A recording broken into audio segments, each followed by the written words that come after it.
بسم الله الرحمن الرحيم الذين يستمعون القول فيتبعون أحسنه أولئك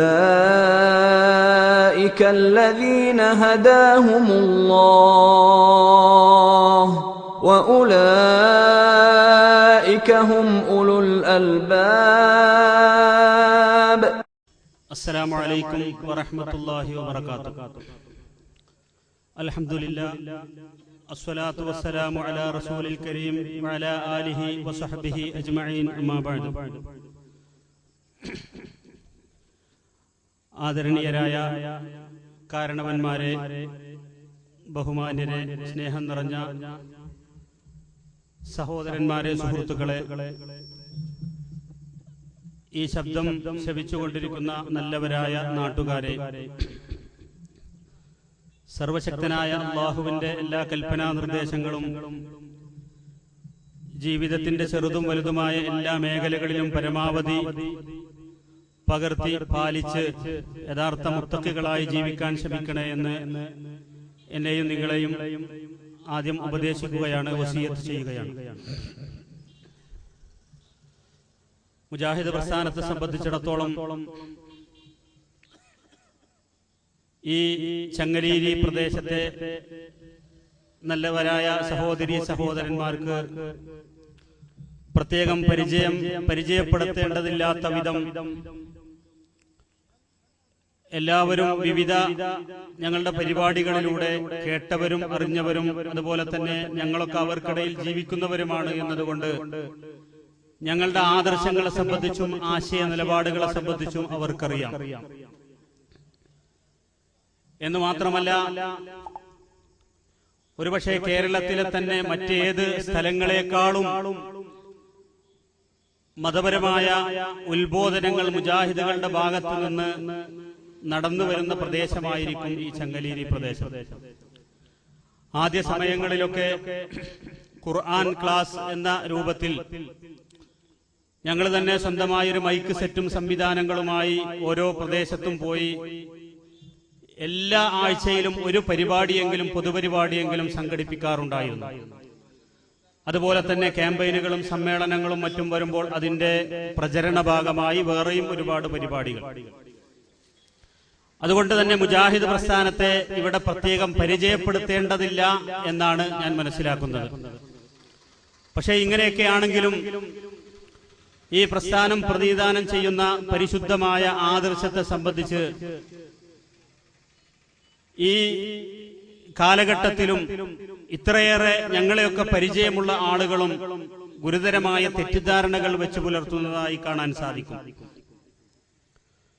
ഇപ്പോഴും മുജാഹിദുകളെ സംബന്ധിച്ച് അവർ പുത്തൻവാദികളാണ്, നബി സല്ലല്ലാഹു അലൈഹി വസല്ലമയെ സ്നേഹിക്കാത്തവരാണ്, അതുപോലെ തന്നെ ഔലിയാക്കന്മാരോട് ആദരവ് കാണിക്കാത്തവരാണ്, പ്രവാചകൻ സല്ലല്ലാഹു അലൈഹി വസല്ലമയെ യാതൊരു പ്രത്യേകതയുമില്ലാത്ത കേവല സാധാരണ മനുഷ്യരാക്കുന്നവരാണ് എന്ന് തുടങ്ങിയ ദുരാരോപണങ്ങൾ ഈ സമയങ്ങളിലും ഇവിടെ വിവിധ AP ഗ്രൂപ്പിന്റെയും അതുപോലെ തന്നെ ഔദ്യോഗിക സംസ്ഥയുടെയും ഒക്കെ വേദികളിൽ നിന്ന് ഇപ്പോഴും കേൾക്കാൻ സാധിക്കും.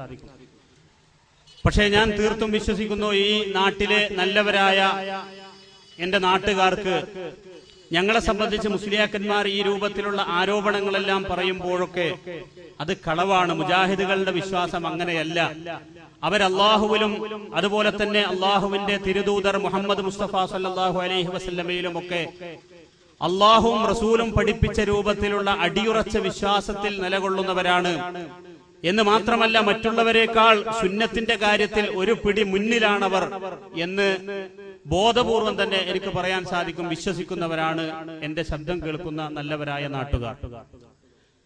ഏതായാലും ഇങ്ങനെയൊക്കെയാണെങ്കിലും ഇസ്ലാമിന്റെ അടിസ്ഥാന ആദർശത്തെ സംബന്ധിച്ച്, അഥവാ ഈ ലോകത്തേക്ക് കടന്നു വന്ന മുഴുവൻ പ്രവാചകന്മാരും അവരുടെ ദഅവത്തിന്റെ പ്രഥമവും പ്രധാനവുമായ ദൗത്യമായി സ്വീകരിച്ച നമ്മയെല്ലാം സൃഷ്ടിച്ച് പരിപാലിക്കുന്ന ഏകനായ നാഥൻ, അവനെ മാത്രമേ ആരാധിക്കുവാൻ പാടുള്ളൂ, അവന്റെ മുമ്പിൽ മാത്രമേ ആരാധനകളുടെ മുഴുവൻ ഇനങ്ങളും അർപ്പിക്കുവാൻ പാടുള്ളൂ, അവന് മാത്രമേ കാര്യകാരണ ബന്ധങ്ങൾക്ക് അതീതമായി അഭൗതികമായി നമുക്ക് ഉപകാരം ചെയ്തു തരാനും നമ്മെ ഉപദ്രവിക്കുവാനും സാധിക്കുകയുള്ളൂ. അത് ലോകത്തുള്ള മരിച്ചുപോയ മഹാത്മാക്കൾക്കോ അവരുടെ കൂട്ടത്തിൽ തന്നെ ഏറ്റവും ലോകം കണ്ട അഷ്റഫുൽ ഖൽഖായ അന്ത്യപ്രവാചകൻ മുഹമ്മദ് മുസ്തഫ സല്ലല്ലാഹു അലൈഹി വസല്ലമക്ക് പോലും സാധ്യമല്ല.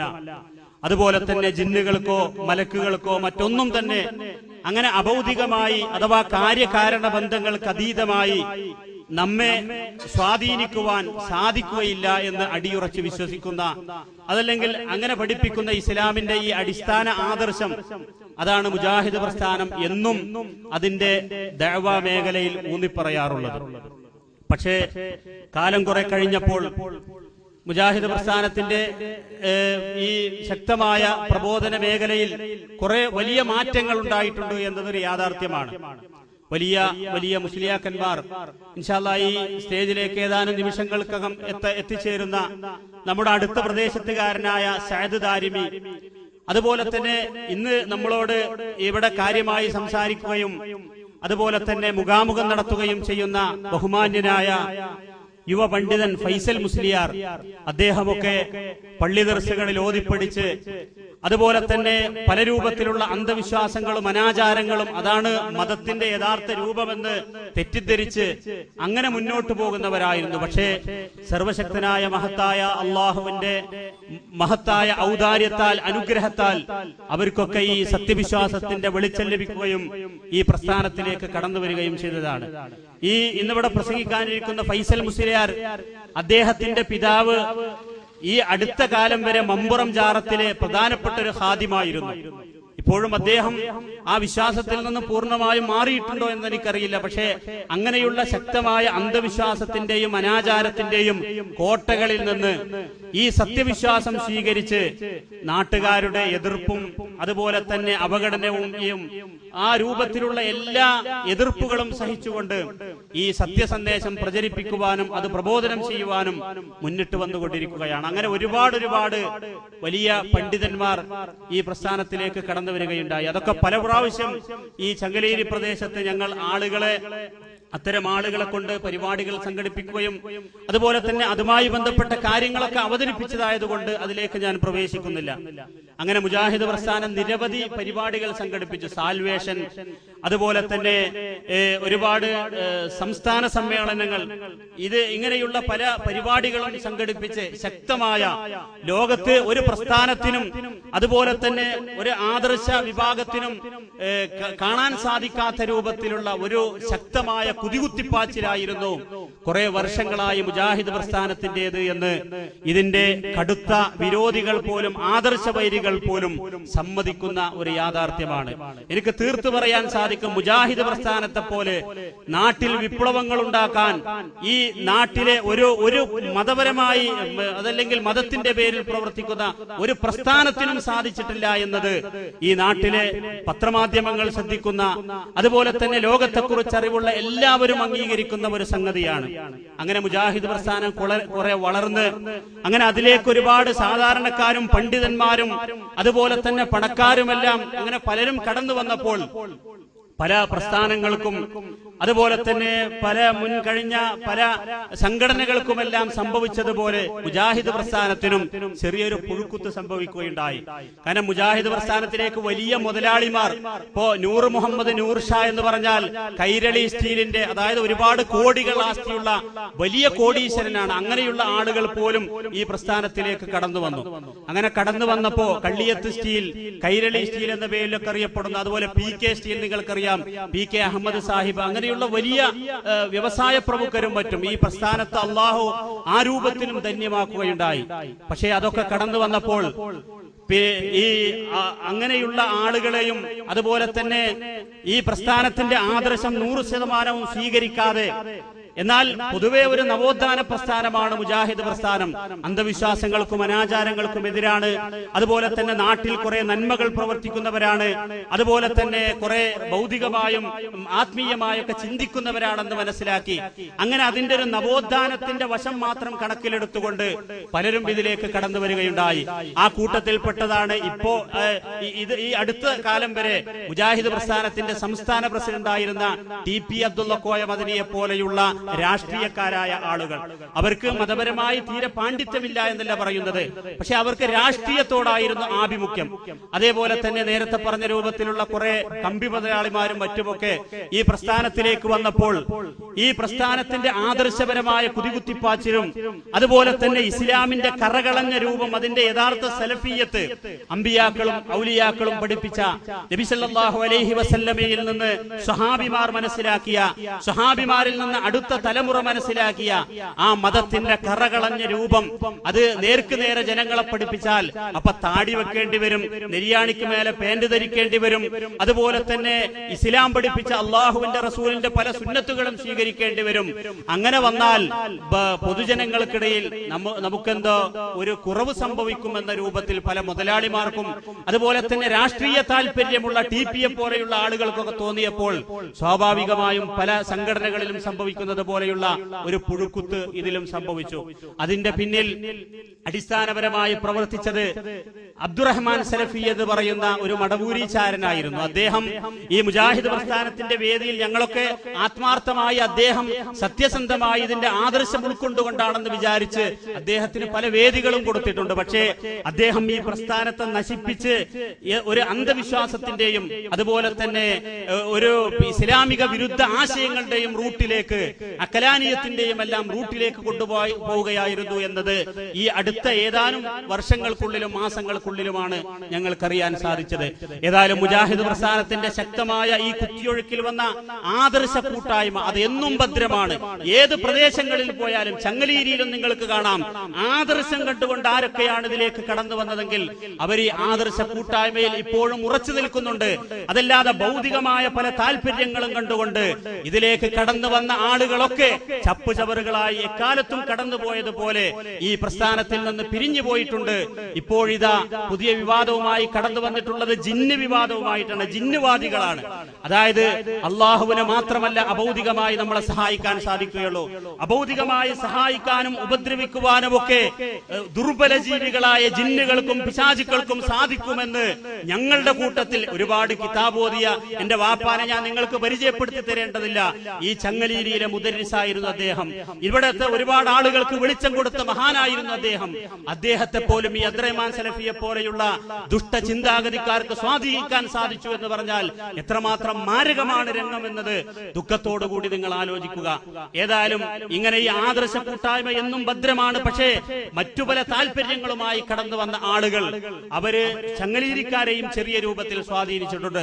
പക്ഷെ എനിക്കറിയാം എന്റെ ഉപ്പാക്ക് അദ്ദേഹത്തിന്റെ ആദർശത്തിൽ യഥാർത്ഥത്തിൽ വ്യതിയാനം സംഭവിക്കുകയില്ല. കാരണം അദ്ദേഹത്തിന് എല്ലാം അറിയാം. കിതാബ് ഓതി പഠിച്ച് എല്ലാ ഖുറാഫാത്തുകളും വലിച്ചെറിഞ്ഞ് യഥാർത്ഥ ശാഫിഈ മദ്ഹബും യഥാർത്ഥ സുന്നത്തും ഇപ്പോഴുള്ള മുജാഹിദ് പ്രസ്ഥാനത്തിന്റെ പക്കലാണെന്ന് മനസ്സിലാക്കിയ അദ്ദേഹത്തിന് ഈ അബ്ദുറഹ്മാൻ സലഫിയുടെ ജിന്നുവാദം സ്വീകരിക്കാൻ ഒരിക്കലും സാധിക്കുകയില്ല എന്ന് എനിക്കറിയാം. അദ്ദേഹത്തിൽ നിന്ന് നേർക്കുനേരെ അനുഭവിച്ചവരായിരുന്നു ഞങ്ങൾ. മണ്ണാർക്കാട് സംവാദം അതിന്റെയൊക്കെ സംഘാടകരാണ് ഞാനും എന്റെ ഉപ്പയും ഒക്കെ. അന്ന് കാന്തപുരം ഖുറാഫികൾ വലിയ ഒരു ആരോപണം, ഒരു ചോദ്യമായി ഉന്നയിച്ചത് യാ ഇബാദല്ലാഹ് അഈനൂനി എന്ന് പറയുന്ന ഒരു ദുർബലമായ ഹദീസ്, അതിൽ മഹാന്മാർ ഉൾപ്പെടുന്നുവല്ലോ, അതുകൊണ്ട് വിജനപ്രദേശത്തെത്തിയാൽ ആളില്ലാത്ത സന്ദർഭങ്ങളിൽ സഹായത്തിന് വേണ്ടി മരിച്ചുപോയ മഹാത്മാക്കളെ വിളിച്ച് സഹായം തേടാമെന്ന് പറഞ്ഞപ്പോൾ അന്ന് സക്കരിയ സലാഹി എന്റെ ഉപ്പയുടെ സദസ്സിൽ വെച്ചുകൊണ്ട് മറുപടി കൊടുത്തത്, മുസ്ലിയാക്കന്മാരെ നിങ്ങൾ പറയുന്ന വാദത്തിന് അത് തെളിവല്ല, മാത്രമല്ല അത് ഒന്നാമതായ ഒരു ദുർബലമായ സ്വീകരിക്കാൻ പറ്റാത്ത റിപ്പോർട്ടാണ്. ഇനി വാദത്തിന് വേണ്ടി തെളിവാണെന്ന് സങ്കല്പിച്ചാൽ പോലും ആ ഹദീസിൽ, ആ ദുർബലമായ ഹദീസിൽ ഉദ്ദേശിക്കുന്നത് ജിന്നുകളും അതുപോലെ തന്നെ മലക്കുകളുമാണ്. അവരോട് അവരുടെ കഴിവിൽപ്പെട്ട ഭൗതികമായ കാര്യങ്ങൾ ചോദിച്ചാൽ അത് ശിർക്കാവുകയില്ല എന്ന് അവിടെ വെച്ചുകൊണ്ട് സക്കരിയ സലാഹി പറഞ്ഞപ്പോൾ അത് അംഗീകരിക്കുകയായിരുന്നു മുജാഹിദുകൾ. ഞങ്ങളുടെ ചോദ്യം എന്താണെന്ന് ചോദിച്ചാൽ, നിങ്ങൾ ഇവിടെ 19 കൊല്ലമായി നിങ്ങൾ പറഞ്ഞല്ലോ, നിങ്ങൾ ഈ നാട്ടിലെ മുസ്ലിമീങ്ങൾ മുസ്ലിമീങ്ങളെ ബഹുദൈവ വിശ്വാസത്തിലേക്ക് നയിച്ചുകൊണ്ടിരിക്കുകയാണ്. ഏകദൈവ വിശ്വാസികളായ മുസ്ലിം സമുദായത്തിൽ ശിർക്ക് ബഹുദൈവ വിശ്വാസം പ്രചരിപ്പിച്ച് നേർച്ചയും മുറൂസും മൗലിദും നടത്തി ഒരുപാട് ശിർക്ക് പ്രചരിപ്പിക്കുന്നു. അതിന് തെളിവുണ്ടാക്കാൻ വേണ്ടി പരിശുദ്ധ ഖുർആനെ നിങ്ങൾ ദുർവ്യാഖ്യാനം ചെയ്യുകയാണ്.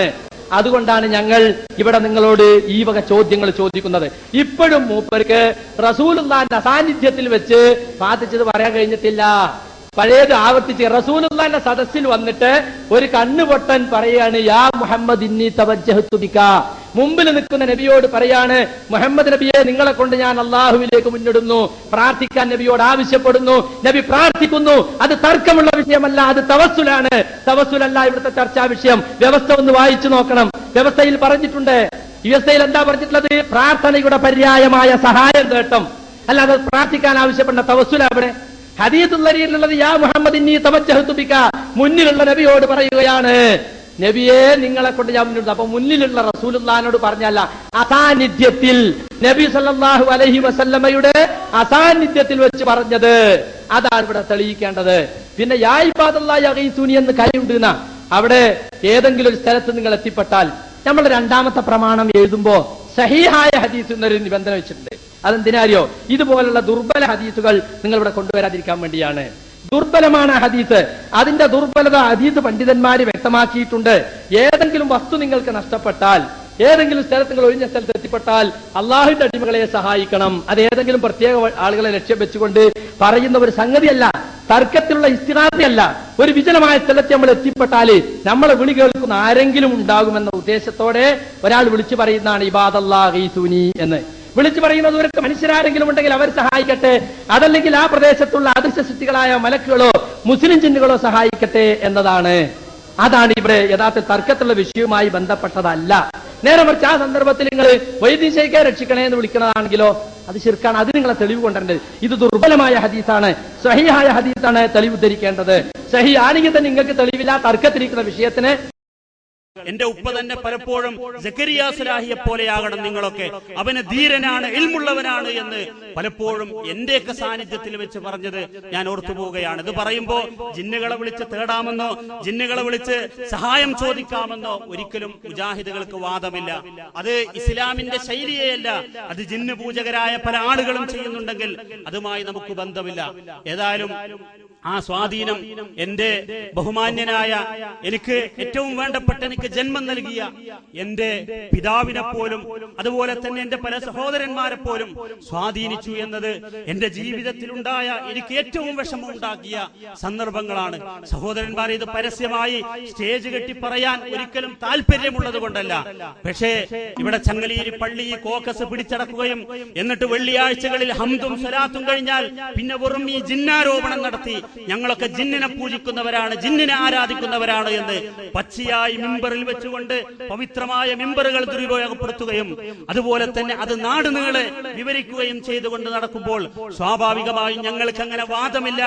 ഏത് ഘട്ടത്തിലും, പുഴക്കരയിലാണെങ്കിലും കുളക്കടവിലാണെങ്കിലും എത്ര വലിയ അപകടഘട്ടങ്ങളിലാണെങ്കിലും ശരി, സർവശക്തനായ പടച്ച തമ്പുരാനോട് മാത്രമേ പ്രാർത്ഥിക്കുവാൻ പാടുള്ളൂ എന്ന അടിസ്ഥാന ആദർശത്തിൽ നിന്ന് ഞങ്ങൾക്ക് മാറ്റം വന്നിട്ടില്ല.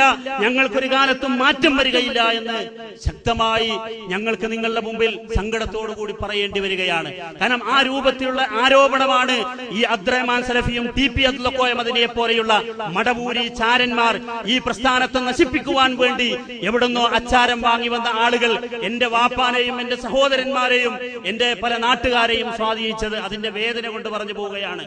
ഏതായാലും ഇതിങ്ങനെ വന്ന് അവസാനം എന്റെ ഉപ്പാന്റെ പേരിൽ ഇതാ പുതിയ ഒരു വാറോല ഇറക്കിയിരിക്കുന്നു, തൗഹീദിന്റെ സത്തയും ജിന്നുവാദികളുടെ അബദ്ധങ്ങളും എന്നത്.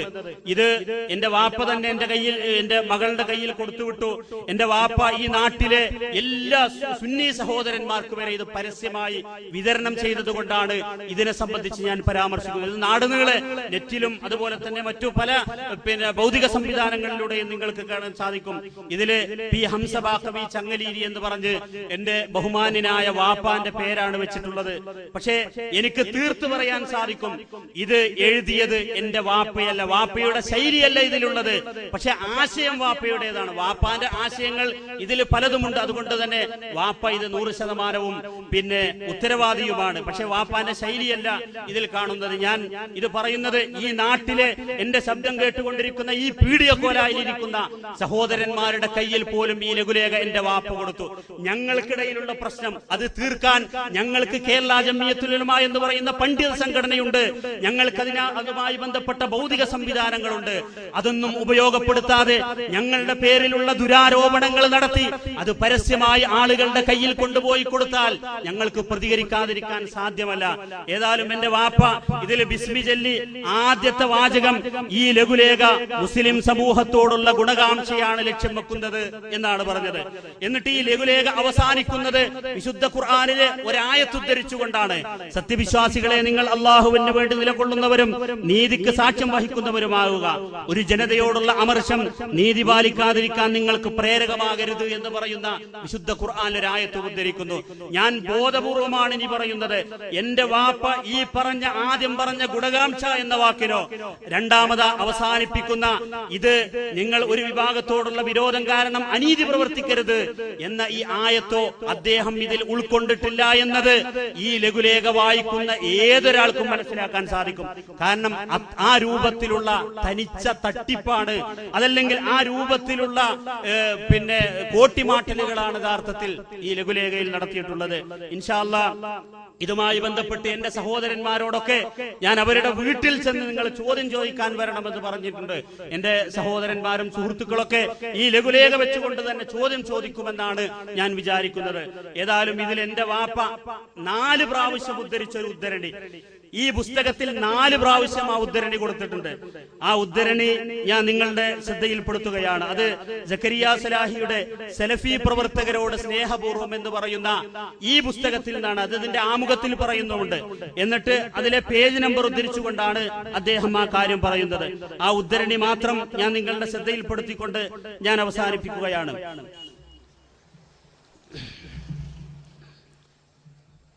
എന്റെ വാപ്പ 4ാമതായി ഉദ്ധരണി കൊടുക്കുന്ന ഭാഗം ഞാൻ നിങ്ങൾക്ക് വായിച്ചു കേൾപ്പിക്കാം.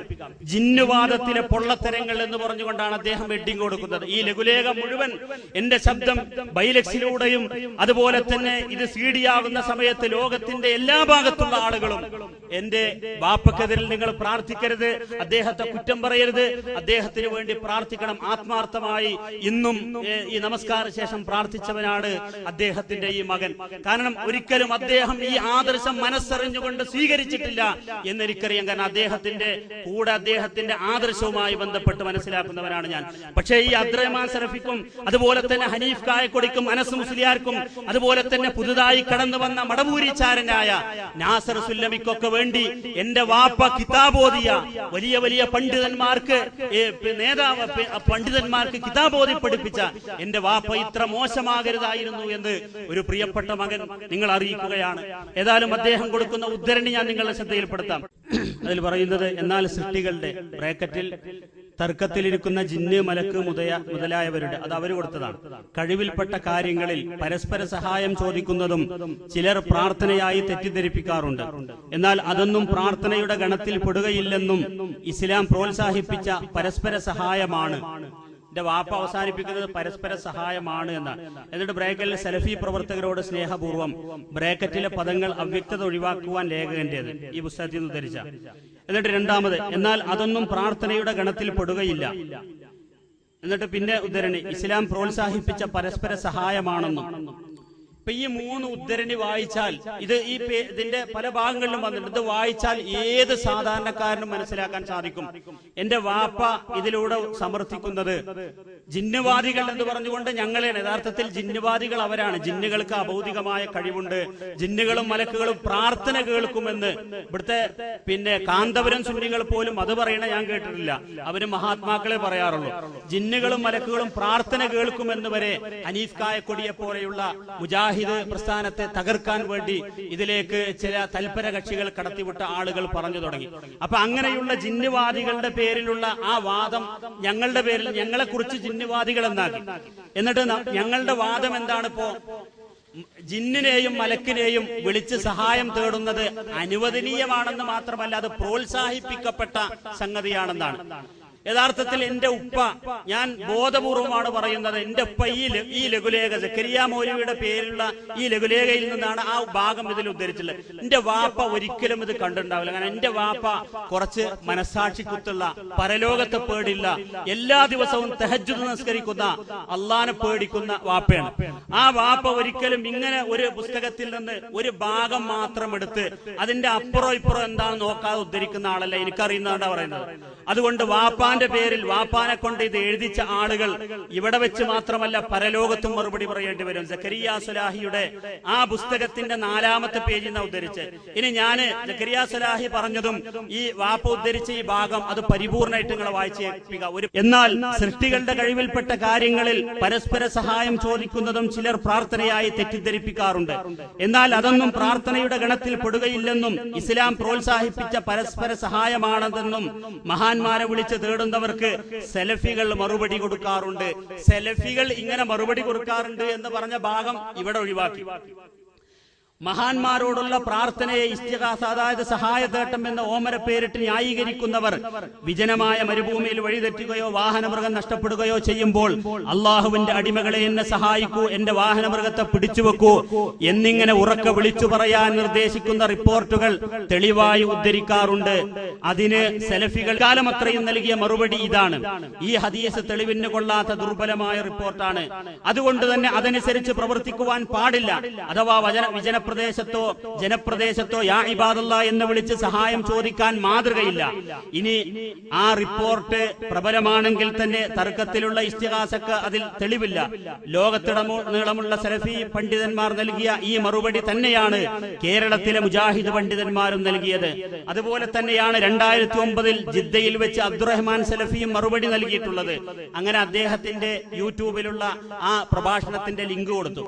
എന്നിട്ട് പറയണം, എന്റെ വാപ്പ ഈ പുസ്തകത്തിൽ സമർത്ഥിച്ചത് ഞങ്ങളൊക്കെ വാദം, അതായത് വാപ്പാന്റെ മകനായ ഈ മുഹമ്മദ് ഷാഫിന്റെയും അതുപോലെ തന്നെ എന്റെ എളാപ്പ ഉൾപ്പെടെയുള്ള ഞങ്ങളുടെയും അതുപോലെ തന്നെ ലോകത്തിന്റെ വിവിധ ഭാഗങ്ങളിലുള്ള ഈ സലഫി കൂട്ടായ്മയുടെ ഒക്കെ വാദം, ജിന്നിനെയും മലക്കിനെയും വിളിച്ച് സഹായം ചോദിക്കുന്നത് അത് പ്രോത്സാഹിപ്പിക്കപ്പെട്ട സംഗതിയാണ്.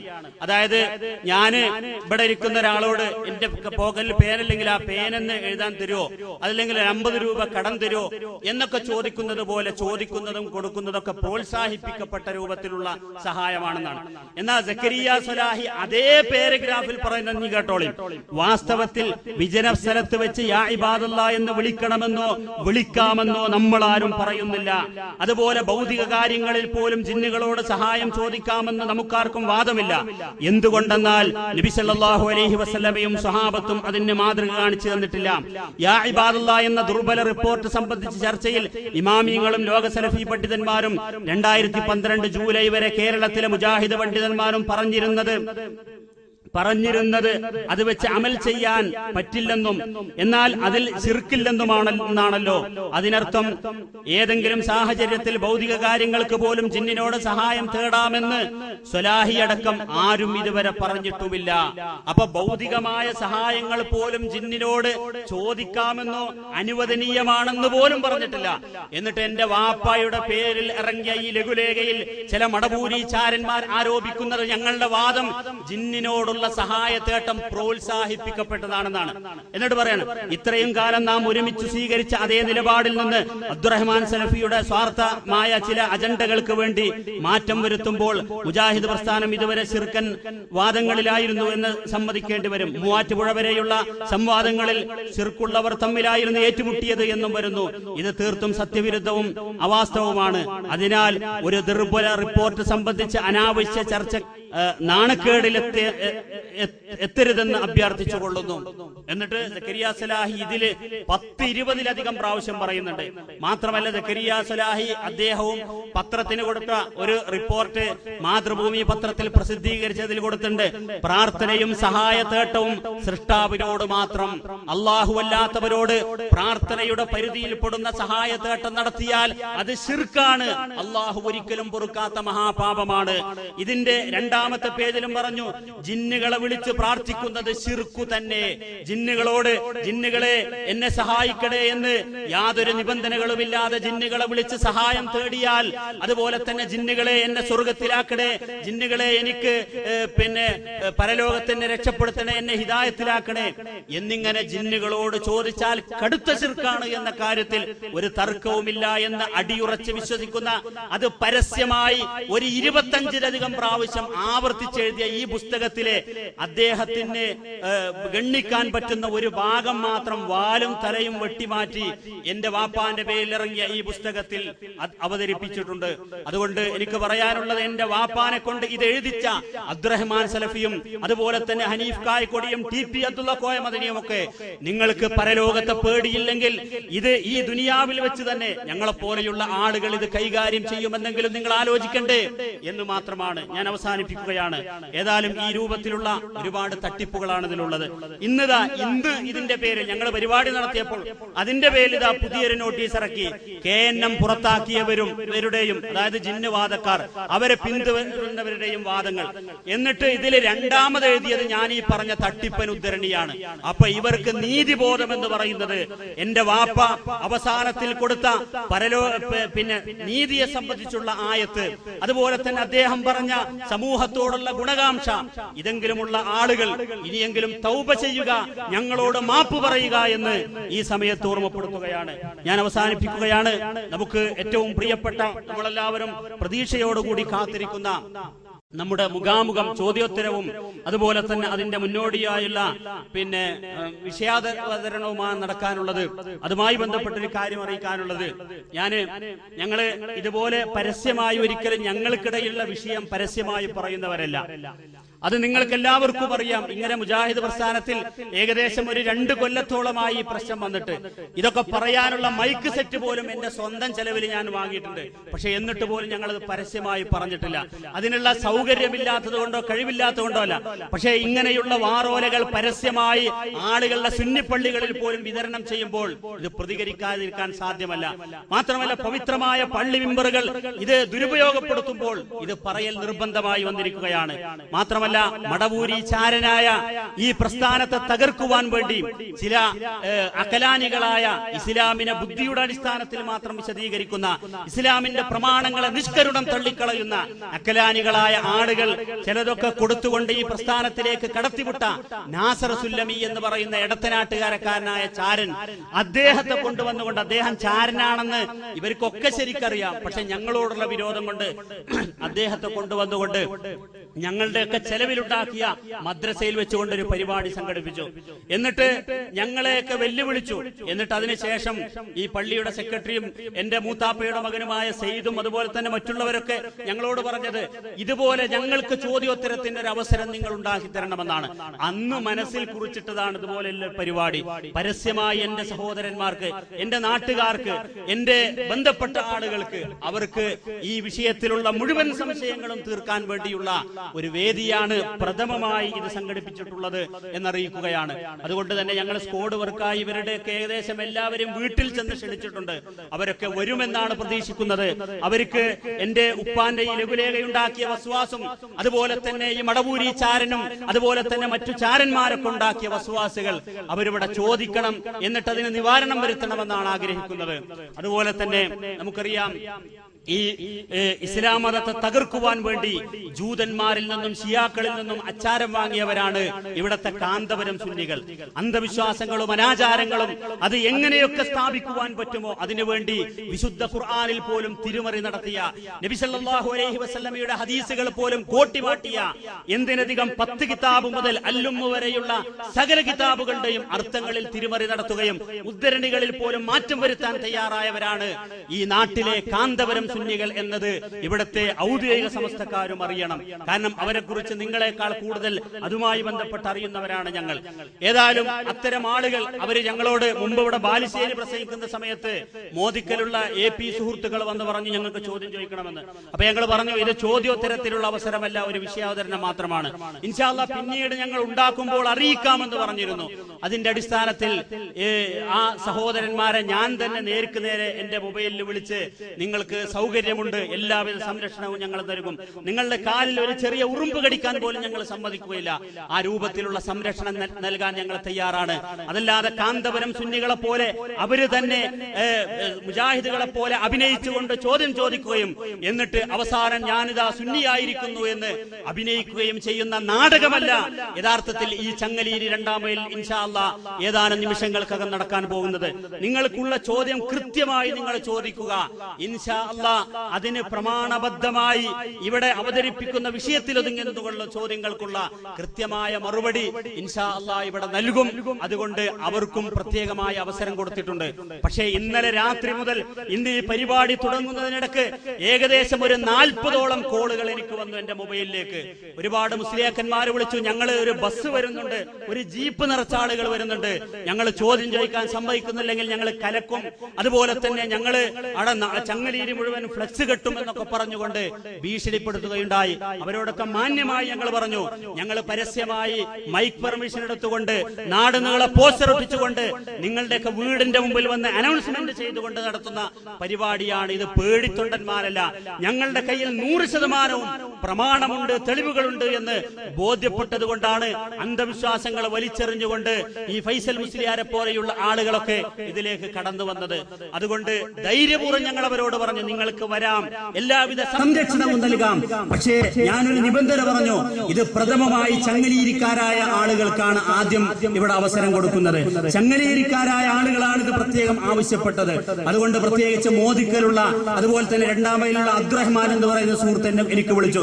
അവരോടൊക്കെ പറഞ്ഞു, നിങ്ങൾ വന്ന് ചോദിക്കണം, നിങ്ങളുമായി ബന്ധപ്പെട്ട ഈ വിഷയത്തിലുള്ള സംശയങ്ങൾ, തൗഹീദുമായി ബന്ധപ്പെട്ടുള്ള സംശയങ്ങളിലൊക്കെ, അതുപോലെ തന്നെ പ്രത്യേകിച്ച് അവരുമായി ബന്ധപ്പെട്ട് ഇവിടെ നടക്കുന്നത് നബി സല്ലല്ലാഹു അലൈഹി വസല്ലമയുടെ പേരിൽ ഒരു ബോംബെയിലെ ചുവന്ന തെരുവിൽ നിന്ന് കാന്തപുരം AP അബൂബക്കർ മുസ്ലിയാർ ഒരു മുടി എന്ന് പറഞ്ഞുകൊണ്ട്, ഒരു മുടി നബി സല്ലല്ലാഹു അലൈഹി വസല്ലമയുടെ വിശുദ്ധ കേശമാണ് എന്ന് പറഞ്ഞുകൊണ്ട് ഈ അടുത്ത് കൊണ്ടുവരികയുണ്ടായി.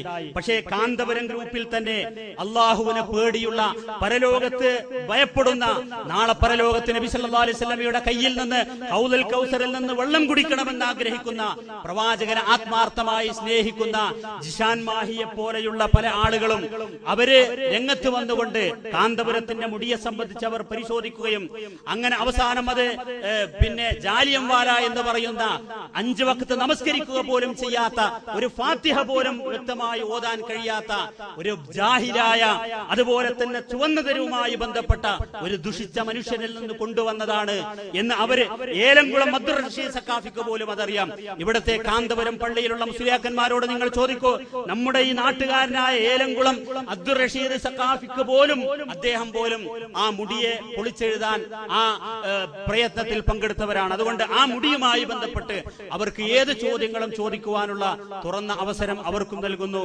അതുപോലെ തന്നെ എന്റെ ശബ്ദം ശ്രവിക്കുന്ന ഔദ്യോഗിക സമസ്തക്കാർ അവരും ഈ വിഷയത്തിൽ ഒട്ടും പിന്നിലല്ല എന്നത് ഖേദപൂർവ്വം അറിയിക്കട്ടെ. ഇപ്പൊ ഈ അടുത്ത് മംഗലാപുരത്ത് വെച്ച് നടന്ന സംവാദത്തിൽ ഔദ്യോഗിക സമസ്തയിലെ പട്ടിക്കാട് ജാമിഅ നൂരിയയിലെ അധ്യാപകരുമായിട്ട് പോലും, അതുപോലെ തന്നെ അങ്ങനെ സമസ്തയുടെ ഉന്നത സ്ഥാനത്ത് നിൽക്കുന്ന പണ്ഡിതന്മാരുമായി ഈ ഫൈസൽ മുസ്ലിയാരുടെ നേതൃത്വത്തിൽ ഞങ്ങൾ സംവാദം നടത്തി. അന്ന് കാന്തപുരം വിഭാഗത്തിൽ നിന്ന് പോലും കേൾക്കാത്ത, ഞെട്ടിപ്പിക്കുന്ന, നമ്മളെയൊക്കെ കരയിപ്പിക്കുന്ന വാദമാണ് അവരിൽ നിന്ന് കേട്ടത്.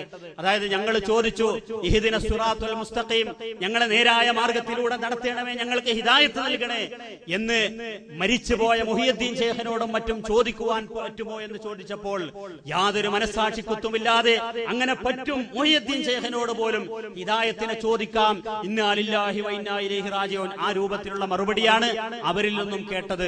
അതുകൊണ്ട് അവർക്കും ഇതിൽ ഞങ്ങൾ അവസരം കൊടുക്കുന്നുണ്ട്. അതുകൊണ്ട് യാതൊരു ഭയവുമില്ലാതെ നിങ്ങൾക്ക് ധൈര്യപൂർവ്വം വന്ന് ചോദിക്കാം. ഒരിക്കലും അക്രമത്തിന്റെ രൂപത്തിലോ മറ്റോ എന്റെ നാട്ടുകാർ ഇടപെടുകയില്ല എന്ന് ഞങ്ങൾക്കറിയാം.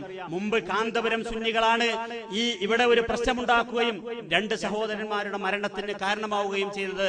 അവരെ എന്റെ നല്ലവരായ ഔദ്യോഗിക സമസ്തക്കാർക്ക് തന്നെ തിരിച്ചറിയാൻ സാധിക്കും. അതുകൊണ്ട് ഞങ്ങൾക്ക് എല്ലാവിധ സപ്പോർട്ടും എല്ലാവിധ ആളുകളിൽ നിന്നുമുണ്ട്. അതുകൊണ്ട് ഇവിടെ നിങ്ങൾക്ക് സംശയ നിവാരണത്തിനുള്ള അവസരമുണ്ട് എന്ന കാര്യം പ്രത്യേകം അറിയിച്ചുകൊണ്ട് ഇവിടെ നമുക്ക് ഈ സദസ്സിനെ ധന്യമാക്കാൻ വേണ്ടി നമ്മുടെ ഈ മണ്ണാർക്കാട് മണ്ഡലത്തിന്റെ വിവിധ പ്രദേശങ്ങളിൽ നിന്നുള്ള എല്ലാ ആദരണീയരായ കാരണവന്മാരും സുഹൃത്തുക്കളും എല്ലാം എത്തിയിട്ടുണ്ട്. അതുപോലെ തന്നെ ഈ ശബ്ദം ശ്രവിക്കുന്ന മുഴുവൻ സഹോദരീ സഹോദരന്മാർക്കും, അതുപോലെ തന്നെ ഏറ്റവും പ്രത്യേകമായി ഇത് ശ്രദ്ധിക്കുന്ന ഈ മുജാഹിദ് പ്രസ്ഥാനത്തെ തകർക്കുവാൻ വേണ്ടി കടന്നു വന്ന ചില ദുഷ്ടന്മാരുടെ കുപ്രചരണങ്ങൾ അത് സത്യമാണെന്ന് തെറ്റിദ്ധരിച്ച എന്റെ നല്ലവരായ നാട്ടുകാരോടും സുഹൃത്തുക്കളോടും, അതുപോലെ തന്നെ പല അന്ധവിശ്വാസങ്ങളിലും നബി സല്ലല്ലാഹു അലൈഹി വസല്ലമയുടെ മുടി എന്ന പേരിൽ കാന്തപുരം കൊടുന്ന ചുവന്ന തെരുവിലെ മുടി അത് സത്യമാണെന്ന് വിശ്വസിച്ചുകൊണ്ട് തെറ്റിദ്ധരിച്ച കാന്തപുരം സുഹൃത്തുക്കളോടുമൊക്കെ ഈ ശബ്ദം ആദ്യാവസാനം ശ്രദ്ധയോടുകൂടി ശ്രവിക്കണമെന്ന് വളരെ ആത്മാർത്ഥമായി ആവശ്യപ്പെട്ടുകൊണ്ട് നിങ്ങൾ എല്ലാവരെയും ഒരിക്കൽ കൂടി ഈ വേദിയിലേക്ക് സ്വാഗതം പറഞ്ഞുകൊണ്ട് വിഷയാവതരണം നടത്തുന്നതിന് വേണ്ടി ആദരണീയനായ ഫൈസൽ മുസ്ലിയാരെ ക്ഷണിച്ചുകൊണ്ട് ഞാൻ അവസാനിപ്പിക്കുന്നു. അസ്സലാമു അലൈക്കും വറഹ്മത്തുള്ളാഹി വബറകാതുഹു. അസ്സലാമു അലൈക്കും വറഹ്മത്തുള്ളാഹി വബറകാതുഹു. ബിസ്മില്ലാഹിർ റഹ്മാനിർ റഹീം. അൽഹംദുലില്ലാഹി റബ്ബിൽ ആലമീൻ. اللهم صل على محمد وعلى آل محمد كما صليت على إبراهيم وعلى آل إبراهيم إنك حميد مجيد. أما بعد فإن خير الكلام كلام الله وخير السنن سنن محمد صلى الله عليه وسلم وشر الأمور محدثاتها وكل محدثة بدعة وكل بدعة ضلالة وكل ضلالة في النار. أعوذ بالله من الشيطان الرجيم. بسم الله الرحمن الرحيم. يا أيها الذين آمنوا اتقوا الله حق تقاته ولا تموتن إلا وأنتم مسلمون. بسم الله الرحمن الرحيم. إياك نعبد وإياك نستعين. اهدنا الصراط المستقيم صراط الذين أنعمت عليهم غير المغضوب عليهم ولا الضالين. آمين.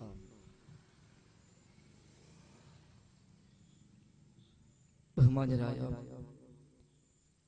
രക്ഷിതാക്കളെ, നാട്ടുകാരെ, ജ്യേഷ്ഠാനിയന്മാരെ, ശബ്ദം ശ്രദ്ധിക്കുന്ന സഹോദരി സഹോദരന്മാരെ, റഹ്മാനായ റബ്ബ് സുബ്ഹാനഹു വ തആലയുടെ നിയമ നിർദ്ദേശങ്ങൾ പരമാവധി പാലിക്കാൻ ശ്രമിച്ചുകൊണ്ട് മുത്തഖീങ്ങളായി ജീവിക്കണേ എന്ന് ഒരിക്കൽ കൂടെ ഓർമ്മപ്പെടുത്തുന്നു. റഹ്മാനായ റബ്ബ് സുബ്ഹാനഹു വ തആല ജീവിതാവസാനം വരെ തഖ്വയിൽ അധിഷ്ഠിതമായി ഈമാനോടും ഇഖ്ലാസോടും കൂടി ജീവിക്കുവാനും ലാ ഇലാഹ ഇല്ലല്ലാഹ്ക്ക് വേണ്ടി ആത്മാർത്ഥമായി പ്രവർത്തിക്കുവാനും ആ കലിമത്ത് തൗഹീദ് ഉച്ചരിച്ചുകൊണ്ട് ഈമാനോടുകൂടി മരിക്കുവാനുമുള്ള തൗഫീഖ് നൽകി നമ്മയെല്ലാം അനുഗ്രഹിക്കുമാറാവട്ടെ. നാളെ പരത്രിക ലോകത്ത് അല്ലാഹു സുബ്ഹാനഹു വ തആല അവന്റെ ജന്നാത്തുൽ ഫിർദൗസിൽ അവന്റെ അംബിയാഇന്റെയും ഔലിയാഇന്റെയും സിദ്ദീഖുകളുടെയും ശുഹദാഇന്റെയും സ്വാലിഹുകളുടെയും കൂടെ ഒരിടം നൽകി സാധുക്കളായ നമ്മയെല്ലാം അനുഗ്രഹിക്കുമാറാവട്ടെ. റഹ്മാനായ റബ്ബ് സുബ്ഹാനഹു വ തആല തൃപ്തിപ്പെട്ട ഒരേ ഒരു മതമായ പരിശുദ്ധ ഇസ്ലാം, ആ ഇസ്ലാമിന്റെ അടിസ്ഥാന ആദർശമാണല്ലോ തൗഹീദ് അഥവാ ലാ ഇലാഹ ഇല്ലല്ലാഹ്. ഒന്നാമത്തെ മനുഷ്യൻ, ഒന്നാമത്തെ നബി കൂടിയായ ആദം നബി അലൈഹിസ്സലാം, ആ ഒന്നാമത്തെ മനുഷ്യന്റെ പ്രഖ്യാപനം ലാ ഇലാഹ ഇല്ലല്ലാഹയാണെങ്കിൽ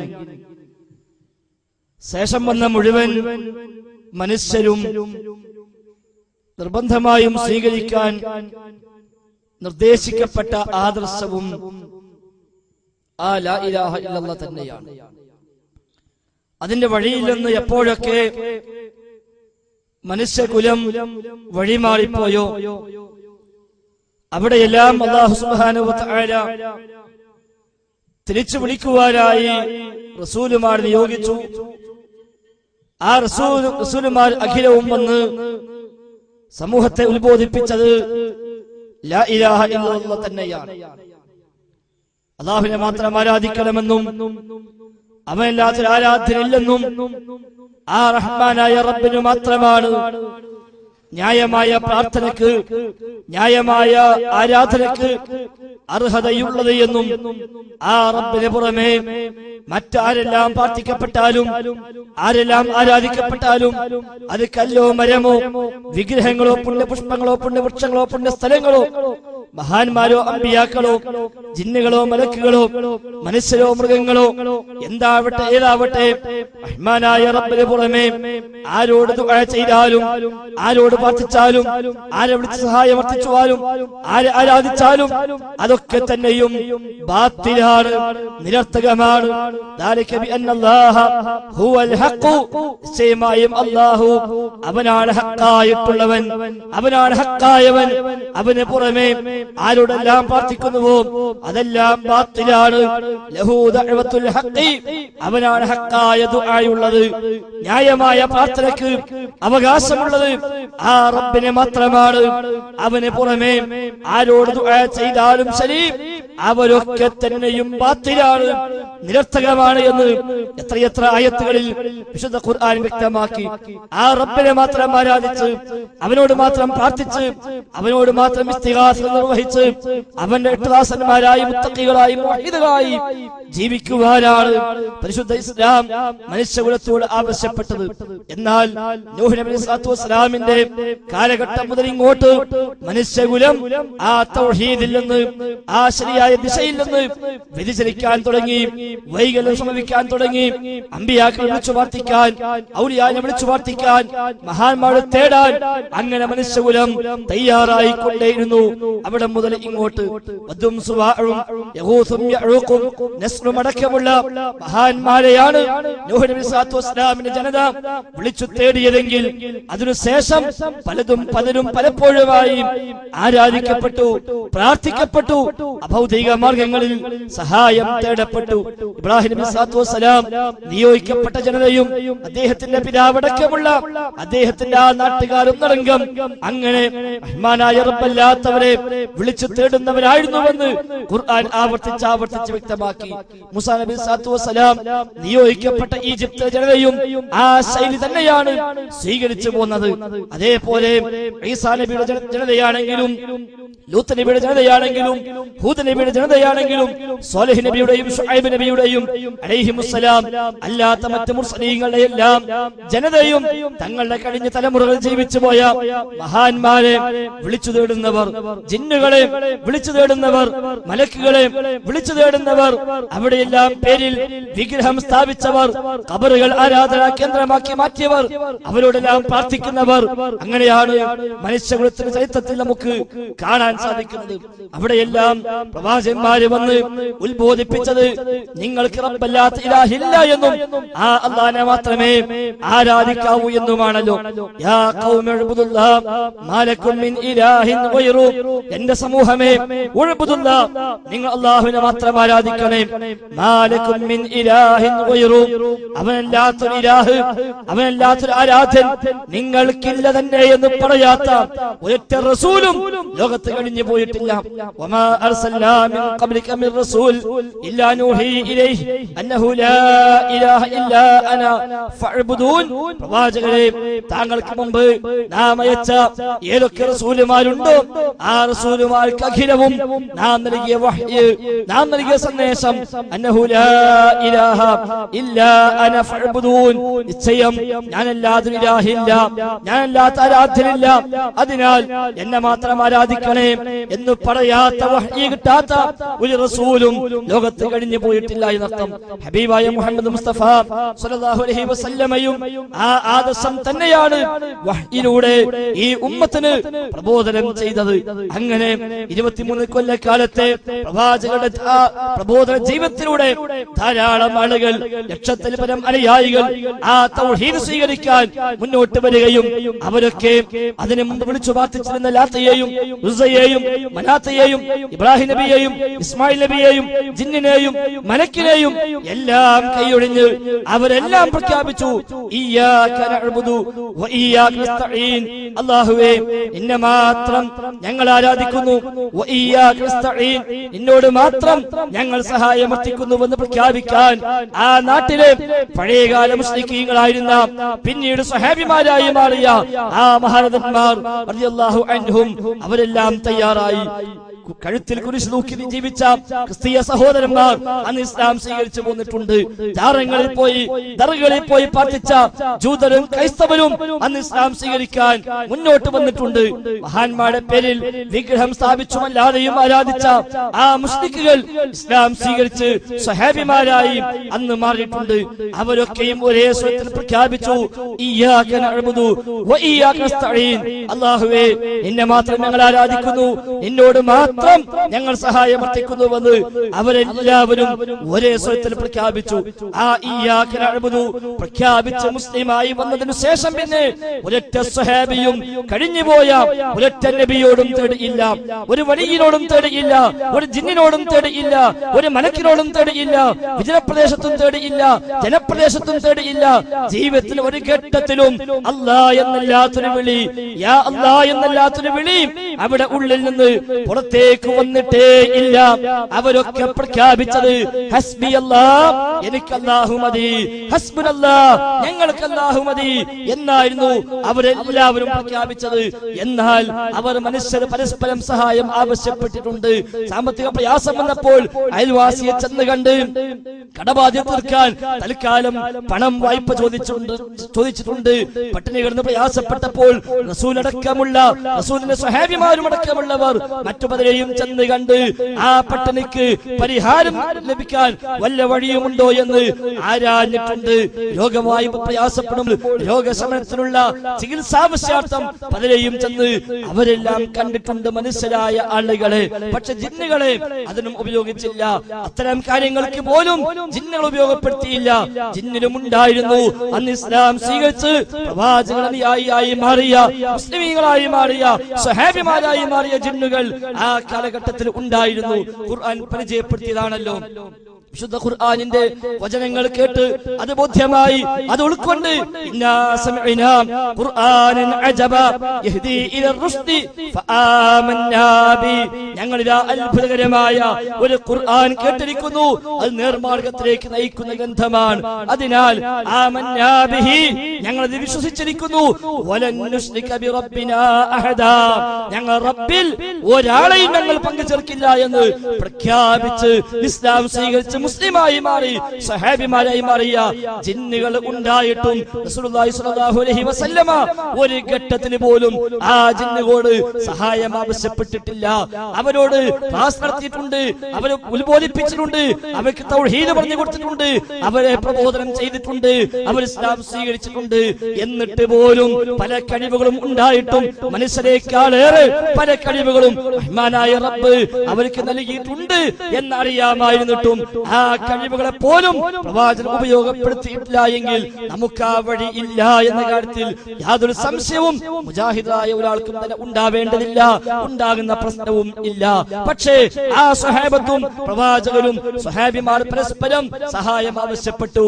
സ്വഹാബിമാർ മാത്രമല്ല, ആ നാട്ടിലെ മുസ്ലിമീങ്ങളായ ആളുകളോട് പോലും ജൂത ക്രൈസ്തവ വ്യത്യാസമില്ലാതെ മനുഷ്യരോട് മുഴുവനും നന്മയുടെ വശങ്ങളിൽ അവർ പരസ്പരം സഹായം ആവശ്യപ്പെട്ടിട്ടുണ്ട്.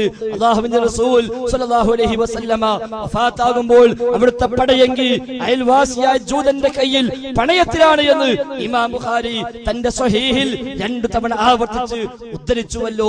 എന്തുകൊണ്ട് ഇയ്യാക നഅ്ബുദു പ്രഖ്യാപിച്ച റബ്ബിനോട് തേടുവെന്ന്, റബ്ബിനെ ആരാധിക്കുവെന്ന്, അവനോട് പ്രാർത്ഥിക്കുവെന്ന് പ്രഖ്യാപിച്ച ഹസ്ബിയല്ലാഹ്, എനിക്ക് അല്ലാഹു മതി എന്ന് പ്രഖ്യാപിച്ച ആ റസൂലും സ്വഹാബത്തും പിന്നെന്തിന് ഇത്തരം ആവശ്യങ്ങൾക്ക് അപ്പുറത്തേക്ക് ചെന്നു? ഇത്തരം ആവശ്യങ്ങൾക്ക് പരസ്പരം സഹായ സഹകരണങ്ങൾ അവരൊക്കെ നിർവഹിച്ചു. അത് ഇയ്യാക നഅ്ബുദുവിൽ നിന്ന് ഒഴിവാണ് എന്ന് മനസ്സിലാക്കിയിട്ടായിരുന്നില്ല. മറിച്ച് ഇയ്യാക നഅ്ബുദു വേറെ, ഈ ചോദ്യങ്ങൾ വേറെ എന്നാണ് അവർ മനസ്സിലാക്കിയത്. ഇയ്യാക നഅ്ബുദു ഇയ്യാക നസ്തഈൻ എന്ന് പ്രഖ്യാപിച്ചതിനു ശേഷം ഒരു മനുഷ്യനോട് അവർ പ്രാർത്ഥിച്ചിട്ടില്ല. ഇബ്രാഹിം നബി എന്ന മനുഷ്യനോട്, ഇസ്മായിൽ നബി എന്ന മനുഷ്യനോട്, ലാത്ത എന്ന മനുഷ്യനോട്, ഉസ്സ എന്ന മനുഷ്യനോട് അവർ പ്രാർത്ഥിച്ചിട്ടില്ല. ജീവിച്ചിരിക്കുന്നവരാകട്ടെ മരിച്ചുപോയവരാകട്ടെ ഒരു മനുഷ്യനോടും ആ നബി പ്രാർത്ഥിച്ചില്ല. ഒരു മനുഷ്യനോടും ആ നബി പ്രാർത്ഥനയുടെ ഭാഗമായി വരുന്ന സഹായാർത്ഥന നിർവഹിച്ചില്ല. എന്തുകൊണ്ട്? ഇയ്യാക നസ്തഈൻ, നിന്നോട് മാത്രം സഹായം അർത്ഥിക്കുന്നുവെന്ന നബിയുടെ പ്രഖ്യാപനം. എന്നാൽ ജൂത, ക്രൈസ്തവ, മുസ്ലിമെന്നോ കാഫിറെന്നോ മുസ്ലിമെന്നോ വ്യത്യാസമില്ലാതെ ആ നാട്ടിൽ ജീവിച്ചിരിപ്പുള്ള മനുഷ്യരെ പല ആവശ്യങ്ങൾക്കായി പ്രവാചകർ സമീപിച്ചു, സ്വഹാബിമാർ സമീപിച്ചു. പലരുമായും സന്ധിയുണ്ടാക്കി, പലരുമായും ഇടപാടുകൾ നടത്തി, കച്ചവടങ്ങൾ ചെയ്തു, സാമ്പത്തികമായി കൈമാറ്റങ്ങൾ ചെയ്തു. എന്തുകൊണ്ട്? ഇത് ഇയ്യാക നസ്തഈനുമായി ബന്ധപ്പെട്ട വിഷയമല്ല എന്നതിനാൽ ഇയ്യാക നസ്തഈൻ വേറെ, ഇത് വേറെ.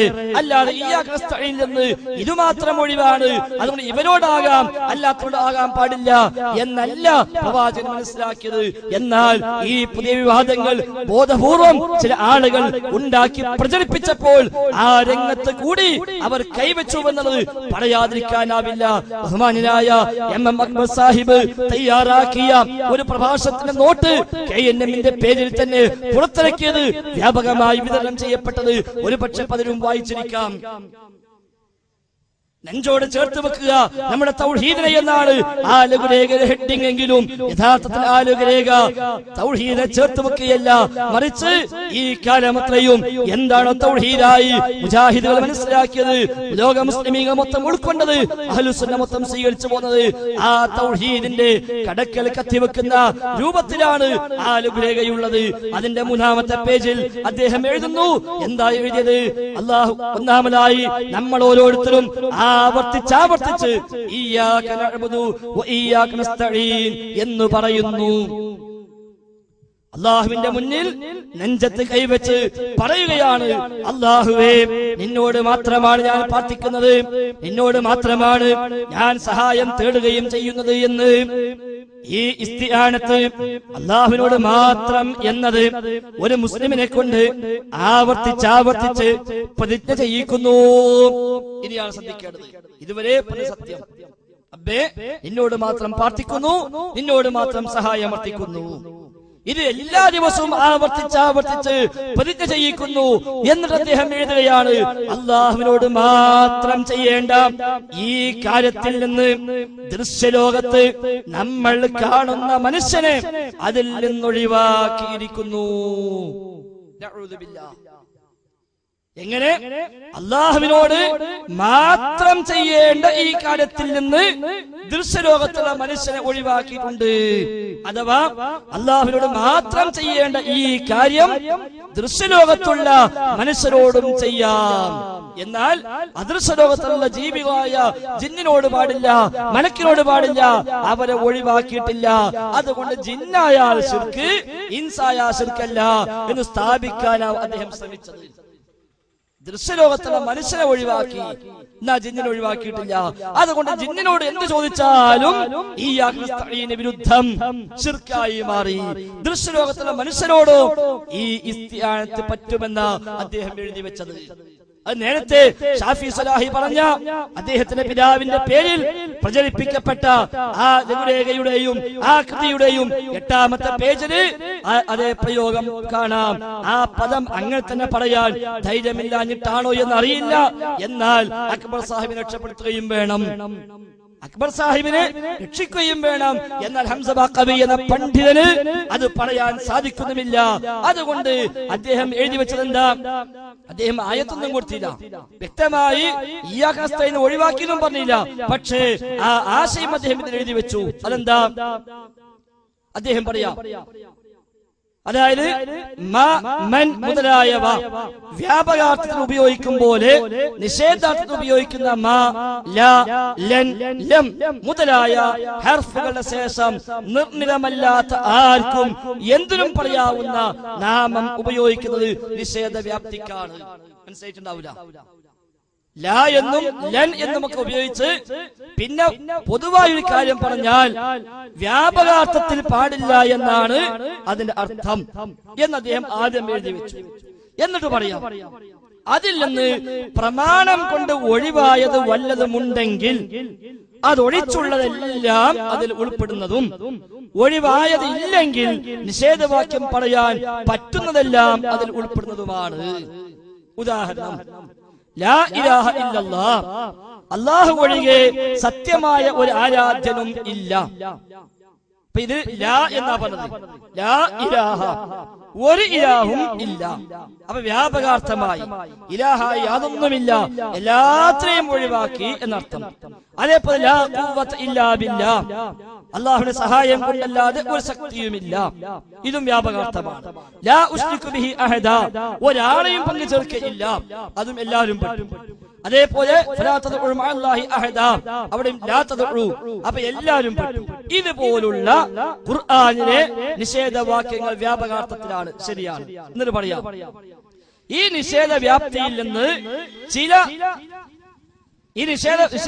നിന്ന് ചിലരോ ചില വസ്തുക്കളോ ഒഴിവാകണമെങ്കിൽ അത് പ്രമാണങ്ങൾ കൊണ്ട് സ്ഥിരപ്പെടേണ്ടതാണ്. അല്ലാത്ത പക്ഷം നിഷേധം വ്യാപകമായി തുടരും. അപ്പോൾ സാമൂഹ്യ ജീവിയായ മനുഷ്യൻ പരസ്പരം സഹായത്തിനും സഹകരണത്തിനും വിളിക്കുന്നത് പോലെ സഹായത്തിനുള്ള വിളി അല്ലാഹുവിനോടല്ലാതെ മറ്റാരോടും പാടില്ല എന്ന് പറഞ്ഞതിൽ മനുഷ്യൻ ഉൾപ്പെടുകയില്ല. നേരെ ഇയ്യാക നസ്തഈൻ മനുഷ്യൻ പെടില്ല എന്ന് പറഞ്ഞില്ല. അത് പറയാൻ അദ്ദേഹത്തിന്റെ മനസ്സാക്ഷി സമ്മതിക്കുന്നില്ല. എന്നാൽ അല്ലാഹുവിനോട് മാത്രം സഹായം തേടുന്നു എന്ന് പറഞ്ഞതിൽ മനുഷ്യന് ഉൾപ്പെടൂല എന്ന് വരുത്തി തീർത്തു. അല്ലാത്ത ഉൾപ്പെടും. അപ്പൊ അല്ലാത്ത ഏതിനോടായാലും ശിർക്ക്.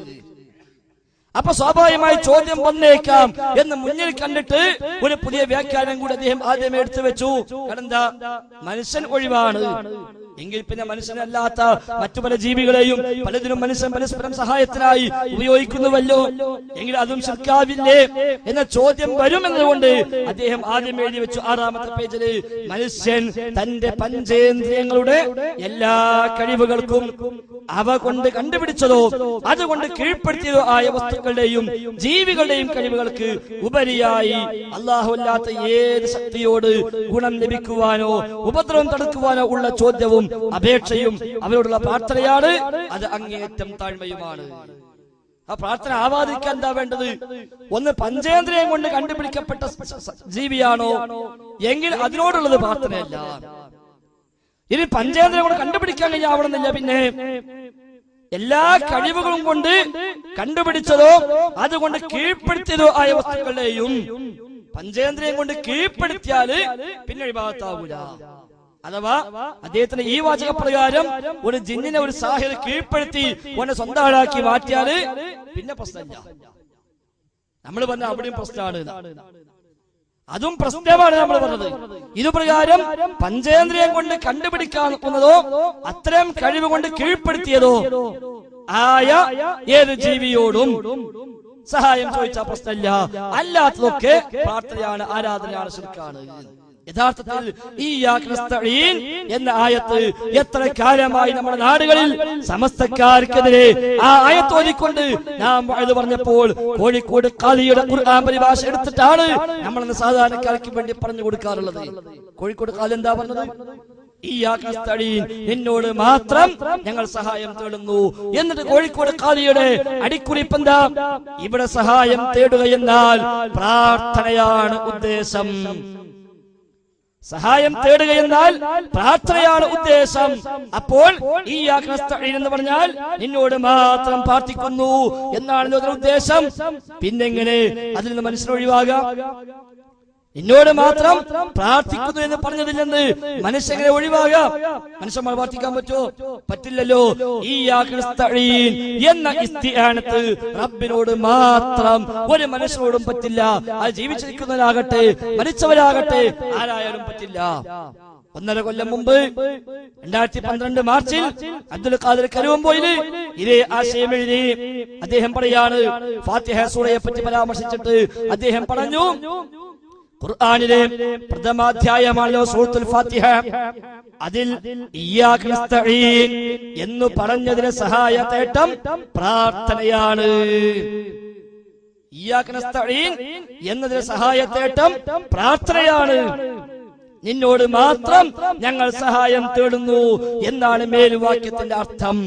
ഇവിടെ അള്ളാഹുവിനോട് മാത്രം എന്ന് പറയുമ്പോൾ അതിൽ നിന്ന് മനുഷ്യരുടെ കഴിവുകൾ മാത്രമാണ് ഒഴിവാകുന്നത് എന്ന് മതത്തെ സംബന്ധിച്ച് വിവരമുള്ള ഒരാളും പറയുകയില്ല. ആര്? അബ്ദുൽ ഖാദിർ കരോമ്പയിലെ എന്ന് 1.5 കൊല്ലം മുമ്പ് 2012 മാർച്ചിന് അബ്ദുൽ ഖാദിർ കരോമ്പോൾ എഴുതാണ് ഇയ്യാക നസ്തഈൻ എന്ന് പറഞ്ഞാൽ നിന്നോട് മാത്രം പ്രാർത്ഥിക്കുന്നുവെന്നാണ്. അതിൽ നിന്ന് മനുഷ്യൻ മാത്രം ഒഴിവാകുമെന്ന് മതമറിയുന്ന ഒരാളും പറയില്ല. എം അക്ബർ സാഹിബ് എഴുതുക മനുഷ്യൻ മാത്രം ഒഴിവായിട്ടുണ്ട്, ജിന്ന് ഒഴിവായിട്ടില്ല. ഇപ്പോൾ ഈ ലഘുലേഖനം പറയുന്നു മനുഷ്യൻ ഇതിൽ ഉൾപ്പെടുകയില്ല. കരുമ്പോൾ എഴുതുന്നു മതം അറിയുന്നവൻ അങ്ങനെ പറയില്ല. ഇപ്പൊ ഇവര് മൂന്നാളും ഒരേ സ്ഥലത്ത് നിൽക്കുകയും ചെയ്യുന്നു. ഇവര് മൂന്നാളും ഒന്നിച്ച് ഇത് പറയുന്നവന് മതം അറിയില്ല എന്ന് പറഞ്ഞവനും അത് പറഞ്ഞവനും രണ്ടു കൂട്ടരും ഒന്നിച്ച് ഒരേ പ്ലാറ്റ്ഫോമിൽ അതിന്റെ രഹസ്യം എന്താ എന്നാ ഞങ്ങൾക്ക് പിടുത്തം കിട്ടാത്തത്. അപ്പൊ നമ്മളെ സംബന്ധിച്ച് റബ്ബിനോട് തേടാവൂ എന്ന് പറഞ്ഞാൽ ഇയ്യാക നസ്തഈൻ, ആ ഇസ്തിആനത്ത് ഏതാ? പ്രാർത്ഥന അഥവാ കാര്യകാല ബന്ധങ്ങൾക്ക് അതീതമായ തേട്ടം, അഭൗതിക മാർഗത്തിലെ തേട്ടം, മറഞ്ഞ വഴിയിലെ തേട്ടം. കാരണം മറഞ്ഞ വഴിയിൽ സഹായിക്കാനും ദോഷം വരുത്തുവാനും റബ്ബിന് മാത്രമേ കഴിയൂ. അഭൗതിക മാർഗത്തിൽ ഗുണം ചെയ്യുവാനും ദോഷം വരുത്തുവാനും റബ്ബിന് മാത്രമേ കഴിയൂ. ഒരു പടപ്പിനും കഴിയില്ല. നാളിതുവരെയും നമ്മൾ ഈ നാട് മുഴുവനും 100 കൊല്ലക്കാലം ആയത്തും ഹദീസും ഉദ്ധരിച്ചുകൊണ്ട് ഈ സമുദായത്തെ പഠിപ്പിച്ച ആശയം അതാണല്ലോ. അഭൗതിക മാർഗത്തിൽ ഗുണം ചെയ്യാൻ റബ്ബിന് മാത്രമേ കഴിയൂ, ദോഷം വരുത്താൻ റബ്ബിന് മാത്രമേ കഴിയൂ. കാര്യകാരണ ബന്ധങ്ങൾക്ക് അതീതമായി ഗുണദോഷങ്ങൾ വരുത്താൻ റഹ്മാനായ റബ്ബിന് മാത്രമേ കഴിയൂ. അല്ലാത്തവന് കഴിയുമെന്ന് ആര് എപ്പോൾ വിശ്വസിക്കുന്നുവോ അവിടെ ശിർക്ക് വന്നു എന്നാണ്. അമാനി മൗലവിയുടെ കൂടെ ഖുർആൻ പരിഭാഷയിൽ സഹായിയായി ഉണ്ടായ പി കെ മൂസ മൗലവി പച്ചയായി എഴുതി റബ്ബല്ലാത്ത ആർക്കെങ്കിലും അഭൗതികമായി വല്ല ഗുണങ്ങളും ദോഷങ്ങളും ചെയ്യാൻ കഴിയുമെന്ന് വല്ലവരും വിശ്വസിച്ചാൽ ആ വിശ്വാസം തന്നെ ശിർക്കാണ്. രണ്ടത്താണ് സെയ്ദ് മൗലവി തൗഹീദും ശിർക്കുമെന്ന അദ്ദേഹത്തിന്റെ ലേഖനത്തിൽ എഴുതി മറഞ്ഞ വഴിക്ക് ഗുണം ചെയ്യാനും ദോഷം വരുത്താനും റഹ്മാനായ റബ്ബിന് മാത്രമേ കഴിയുമെന്ന് ഖുർആൻ ആവർത്തിച്ചു പഠിപ്പിക്കുന്നുണ്ട് എന്ന്. കുഞ്ഞീദു മദനി ഇസ്ലാമിന്റെ ജീവൻ എന്ന പുസ്തകത്തിലും ഇസ്ലാമിന്റെ അടിത്തറ തൗഹീദ് എന്ന പുസ്തകത്തിലും ആവർത്തിച്ചെഴുതി അഭൗതിക മാർഗത്തിന് ഗുണം ചെയ്യാൻ ദോഷം വരുത്താൻ അല്ലാഹുവിന് മാത്രമേ കഴിയൂ, അവന്റെ പടപ്പുകളിൽ ഒരാൾക്കും ആ കഴിവില്ല എന്ന് ഉമർ മൗലവി എഴുതി ഫാത്തിഹ തിരുത്തി എന്ന പുസ്തകത്തിൽ.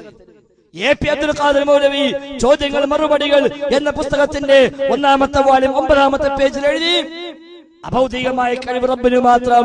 ജിന്നിന്റെ കഴിവിനെ പറ്റി പരാമർശിച്ചപ്പോൾ അദ്ദേഹം പറഞ്ഞു അവിടെ അഭൗതികതയുടെ പ്രശ്നമേ ഇല്ല എന്ന്. എത്ര സ്ഥലത്ത് പച്ചയായി വളരെ വ്യക്തമായി എത്ര സ്ഥലങ്ങളിൽ ആവർത്തിച്ച് എഴുതുകയും പഠിപ്പിക്കുകയും ചെയ്തു. ലോകത്തു നബിക്കും ഒരു വലിയനും ഒരു മലക്കിനും ഒരു ജിന്നിനും ഒരു പടപ്പിനും ഇല്ല അഭൗതികമായ കഴിവുകൾ, കാര്യകാല ബന്ധങ്ങൾക്ക് അതീതമായ കഴിവുകൾ. എന്നാൽ നെല്ലിക്കുത്തി ഇസ്മായിൽ മുസ്ലിയാർ പണ്ടേ പറഞ്ഞു ജിന്നിനും മലക്കിനും അതേപോലെ മഹാന്മാർക്കുമെല്ലാം അഭൗതികമായ കഴിവുണ്ട്, അഭൗതികമായി സഹായിക്കാൻ കഴിയും എന്ന് അവർ തങ്ങൾ ആദർശമായി പ്രസംഗിക്കുകയും എഴുതുകയും ചെയ്തു. അന്ന് അവസാനം ആ ആദർശം ഏറ്റെടുത്തു അബ്ദുൽ ഹമീദ് ഫൈസി അമ്പലക്കടവ്. പിന്നീട് അബ്ദുസ്സലാം സുല്ലമി അതേ വഴി ഏറ്റെടുത്ത് ജിന്നും മലക്കും അഭൗതികമാണെന്ന് പറഞ്ഞു. പക്ഷെ സഹായിക്കാൻ കഴിയില്ല, ഉപദ്രവിക്കാൻ കഴിയില്ല, സഹായിക്കാൻ കഴിയുമെന്ന് വിശ്വസിക്കാനേ പറ്റില്ല എന്ന് അദ്ദേഹം എഴുതി. ജിന്നും മലക്കൊക്കെ അഭൗതികമാണ്, അതുകൊണ്ട് ജിന്നുകളോ മലക്കുകളോ മനുഷ്യന്മാരെ സഹായിക്കുമെന്ന് ആരെങ്കിലും വിശ്വസിച്ചാൽ അത് ശിർക്കാണെന്ന് എഴുതി. എന്തുകൊണ്ട്? അഭൗതിക സഹായം റബ്ബേ ചെയ്യൂ. ജിന്നും മലക്ക് അഭൗതികം, അതുകൊണ്ട് അവർ സഹായിക്കുന്നു വിശ്വസിച്ചാൽ അഭൗതിക സഹായമായി. അഭൗതിക സഹായമോ റബ്ബ് മാത്രമേ ചെയ്യുകയുള്ളൂ, അത് ജിന്ന് ചെയ്യുമെന്നോ മലക്ക് ചെയ്യുമെന്നോ വിശ്വസിച്ചാൽ ശിർക്കായി എന്ന് അബ്ദുസ്സലാം സുല്ലമിയും എഴുതി. അപ്പോഴാണ് നമ്മൾ ചോദിച്ചത്, അങ്ങനെയാണെങ്കിൽ സുല്ലമി സിഹ്ർ ചെയ്യുന്ന സാഹിറിനെ പിശാച് സഹായിക്കുന്നുവല്ലോ, സിഹർ ചെയ്യുന്ന സാഹിറിനെ പിശാച് സഹായിക്കുന്നു. പല വിവരങ്ങളും അവന് കൊണ്ടുവന്ന് നൽകുന്നു. പ്രവാചകൻ പഠിപ്പിച്ചുവല്ലോ, കട്ടുകേട്ടിട്ട് ആ കേൾവിയുടെ കൂടെ 100 കളവും കൂടെ കൂട്ടിച്ചേർത്ത് ജ്യോത്സ്യന്റെ കാതിൽ വന്ന് മന്ത്രിച്ചു കൊടുക്കും ജിന്ന് എന്ന് പ്രവാചകൻ പഠിപ്പിച്ചുവല്ലോ. എങ്കിൽ ആ സഹായം എങ്ങനെ വിശ്വസിക്കും? ആ സഹായം എങ്ങനെ വിശ്വസിക്കും? ആ സിഹർ ചെയ്യുന്ന സാഹിർ ആർക്കെതിരെയാണോ സിഹർ ചെയ്യുന്നത് അവൻ ഉപദ്രവം ഏൽക്കുന്നുവല്ലോ, അതെങ്ങനെ വിശ്വസിക്കും? അപ്പോഴേ അബ്ദുസ്സലാം ശ്രീ പറഞ്ഞത് അത് വിശ്വസിക്കാൻ പറ്റില്ല, സിഹറിന് യാഥാർത്ഥ്യമില്ല. സിഹറിലൂടെ ഒന്നും സംഭവിക്കുന്നില്ല, സഹായം ചെയ്യുന്നില്ല, ഉപദ്രവം ചെയ്യുന്നില്ല, സിഹറിന് യാഥാർത്ഥ്യമില്ല, കേവലം ഭാവന മാത്രമാണ് എന്ന് അബ്ദുസ്സലാം സ്വലമി അന്ന് പ്രസംഗിച്ചു. അപ്പൊ ചോദിച്ചു, ഹദീസ് ഉണ്ടല്ലോ ബുഖാരിയിൽ, മുസ്ലിമിൽ, അബൂദാവൂദിൽ, തിർമുദിയിൽ, നസായിൽ, ഇബ്നു മാജയിൽ, മറ്റനേകം ഹദീസ് ഗ്രന്ഥങ്ങളിൽ എല്ലാം ഉണ്ടല്ലോ ധാരാളം ഹദീസുകൾ. ഇതൊക്കെ എന്ത് ചെയ്യും? അപ്പൊ അദ്ദേഹം പറഞ്ഞു, ആ ഹദീസ് ഒന്നും സ്വീകരിക്കാൻ പറ്റില്ല. ആ ഹദീസ് ഒന്നും സ്വീകരിക്കാൻ പറ്റില്ല. കാരണം തൗഹീദിനെതിരാണ്, ഖുർആനെതിരാണ്, അതിനാൽ സ്വീകാര്യമല്ല. അങ്ങനെയാണ് സ്വഹീഹ് ബുഖാരിയിൽ 60 ഹദീസ് ഞാൻ ദഈഫാക്കി എന്ന് അബ്ദുസ്സലാം സ്വലമിക്ക് പറയേണ്ടി വന്നത്.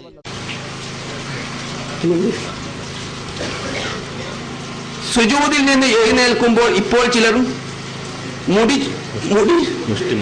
മുഷ്ടി ചുരുട്ടിയാണ് എഴുന്നേൽക്കുന്നത്.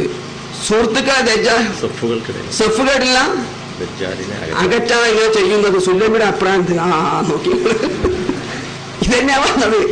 ഞാൻ 60 ഹദീസ് ലൈഫാക്കിയിട്ട് മുജാഹിദ് എന്തെങ്കിലും നഷ്ടപ്പെട്ടുള്ള സുന്നത്ത്? നിങ്ങൾ 60 ഹദീസ് ലൈഫാക്കിനെ പറയില്ലാതെ കൂട്ടാൻ ഞാൻ ഒരു ഹദീസ് ലൈഫാക്കിയോണ്ട് മുജാഹിദ് പ്രസ്ഥാനം വിശ്വസിച്ചു പോകുന്ന ഏത് വിശ്വാസത്തിനെ നഷ്ടം സംഭവിച്ചത്? ഏത് സുന്നത്തെ അവർക്ക് നഷ്ടപ്പെട്ടത്? ഹദീസായിട്ട് മുജാഹിദ് മാറ്റം വന്നിട്ടില്ല. ബുഖാരി 60 ഹദീസുകളായിരുന്നു. ബുഖാരി മുസ്ലിം മുജാഹിദ് പ്രസ്ഥാനം നടന്നു വന്ന പ്രവർത്തനത്തിനോ വിശ്വാസത്തിനോ മാറ്റമില്ല. നമ്മളന്ന് സലാം സുല്ലമിക്കും അമ്പലക്കടവിനും നെല്ലിക്കുത്തിനും എല്ലാവർക്കും കൂടെ ഒന്നിച്ച് അന്ന് മറുപടി എഴുതി വിചിന്തനത്തിന് 2007 ഫെബ്രുവരി മാർച്ച് ലക്കങ്ങളിലായി. 2007 ഫെബ്രുവരി 16 വിചിന്തനം വാരികയിൽ അബ്ദുൽ ഖാദിർ കരുവമ്പോൾ എഴുതി, ജിന്നുകളെയും മലക്കുകളെയും കഴിവുകളെയും പ്രവർത്തനങ്ങളുടെയും കാര്യകാരണ ബന്ധങ്ങൾ നമുക്ക് പിടികിട്ടുന്നില്ലെങ്കിലും അതെല്ലാം അവർക്ക് അല്ലാഹു നിശ്ചയിച്ച വ്യവസ്ഥ അനുസരിച്ചു മാത്രമാണ്. അതിനാൽ അവയെക്കുറിച്ച് അഭൗതികമെന്നോ കാര്യകാരണ ബന്ധങ്ങൾക്ക് അതീതമെന്നോ ബുദ്ധിയും വകതിരിവുമുള്ളവർ പറയുകയില്ല. അവയെക്കുറിച്ച് അഭൗതികമെന്നോ കാര്യകാരണ ബന്ധങ്ങൾക്ക് അതീതമെന്നോ ബുദ്ധിയും വകതിരിവുമുള്ളവർ പറയുകയില്ല എന്ന് 2007 ജിന്നും മലക്കും അഭൗതികമാണെന്നോ കാര്യകാരണ ബന്ധങ്ങൾക്ക് അതീതമാണെന്നോ ബുദ്ധിയും വകതിരിവുമുള്ളവർ പറയുകയില്ല. 2007 ഫെബ്രുവരി 16. 2013 ഫെബ്രുവരി മാസമായപ്പോൾ അതേ വിചിന്തനത്തിന് KC മുഹമ്മദ് മൗലവി എഴുതി, ജിന്ന് ഭൗതികമല്ല, അഭൗതികം തന്നെ. ഇവിടെ എഴുതി, ജിന്ന് അഭൗതികമാണെന്ന് ബുദ്ധിയും വകതിരിവുമുള്ളവർ പറയുകയില്ല. ഇവിടെ എഴുതി, ജിന്ന് ഭൗതികമല്ല, അഭൗതികം തന്നെ. അപ്പൊ നമുക്ക് മനസ്സിലായി ഇതെന്തോ ചില ഭൗതിക താല്പര്യങ്ങൾക്ക് വേണ്ടിയുള്ള ചില കളികളാണ് എന്ന് മനസ്സിലായപ്പോൾ നമുക്കത് പറയാതിരിക്കാൻ കഴിഞ്ഞില്ല. ആ വാദവുമായി മുന്നോട്ട് പോയപ്പോൾ ധാരാളം ചോദ്യങ്ങളെ തീർച്ചയായും നേരിടേണ്ടി വന്നു. ആ ചോദ്യങ്ങളെല്ലാം വന്നപ്പോൾ ആ ചോദ്യങ്ങൾക്ക് കൃത്യമായ വിശദീകരണം പറയാൻ കഴിയാതെ പുതിയ പുതിയ വാദങ്ങളുമായി രംഗത്ത് വരുന്നതാണ് ഓരോ ദിവസവും നമ്മൾ കേട്ടത്. എവിടെ എത്തി ചോദിച്ചാൽ അവസാനം പറഞ്ഞു, ജിന്നും മലക്കും പ്രാർത്ഥന കേൾക്കും എന്നിടത്ത് വരെ പറഞ്ഞെത്തി. അതെന്താ പറയേണ്ടി വന്നു? ജിന്നും മലക്ക് അഭൗതികാണ്, അതുപോലെ കഴിവ് അഭൗതികാണ്, ജിന്നിന്റെ സഹായ അഭൗതികമാണ് എന്ന് വരെ എഴുതി വെച്ചിട്ട് പിന്നീട് നമ്മുടെ ചാരനായ നാസർ സുല്ലമി അയാളെ പുളിക്കരി വെച്ച് പച്ചയായി പറഞ്ഞു, ജിന്നും മലക്കും പ്രാർത്ഥന കേൾക്കുമെന്ന്. എന്തായി കേൾക്കുന്നത്? ദുആ കേൾക്കുന്നു. നമ്മൾ ഈ കാര്യം വരെ പറഞ്ഞത് റബ്ബ് മാത്രമേ ദുആ കേൾക്കൂ, അല്ലാഹു മാത്രമേ ദുആക്ക് ഉത്തരം ചെയ്യൂ എന്നല്ലേ നമ്മൾ പഠിപ്പിച്ചത്? നമ്മളെന്തെങ്കിലുമെല്ലാം പ്രാർത്ഥന കേൾക്കുമെന്ന് ഖുറാഫികൾ പറഞ്ഞപ്പോൾ നമ്മൾ ഈ കാര്യം വരെ ആയത്തോതി കൊടുത്തു, നിങ്ങൾ ദുആ ചെയ്താൽ നിങ്ങൾ ദുആ കേൾക്കൂല.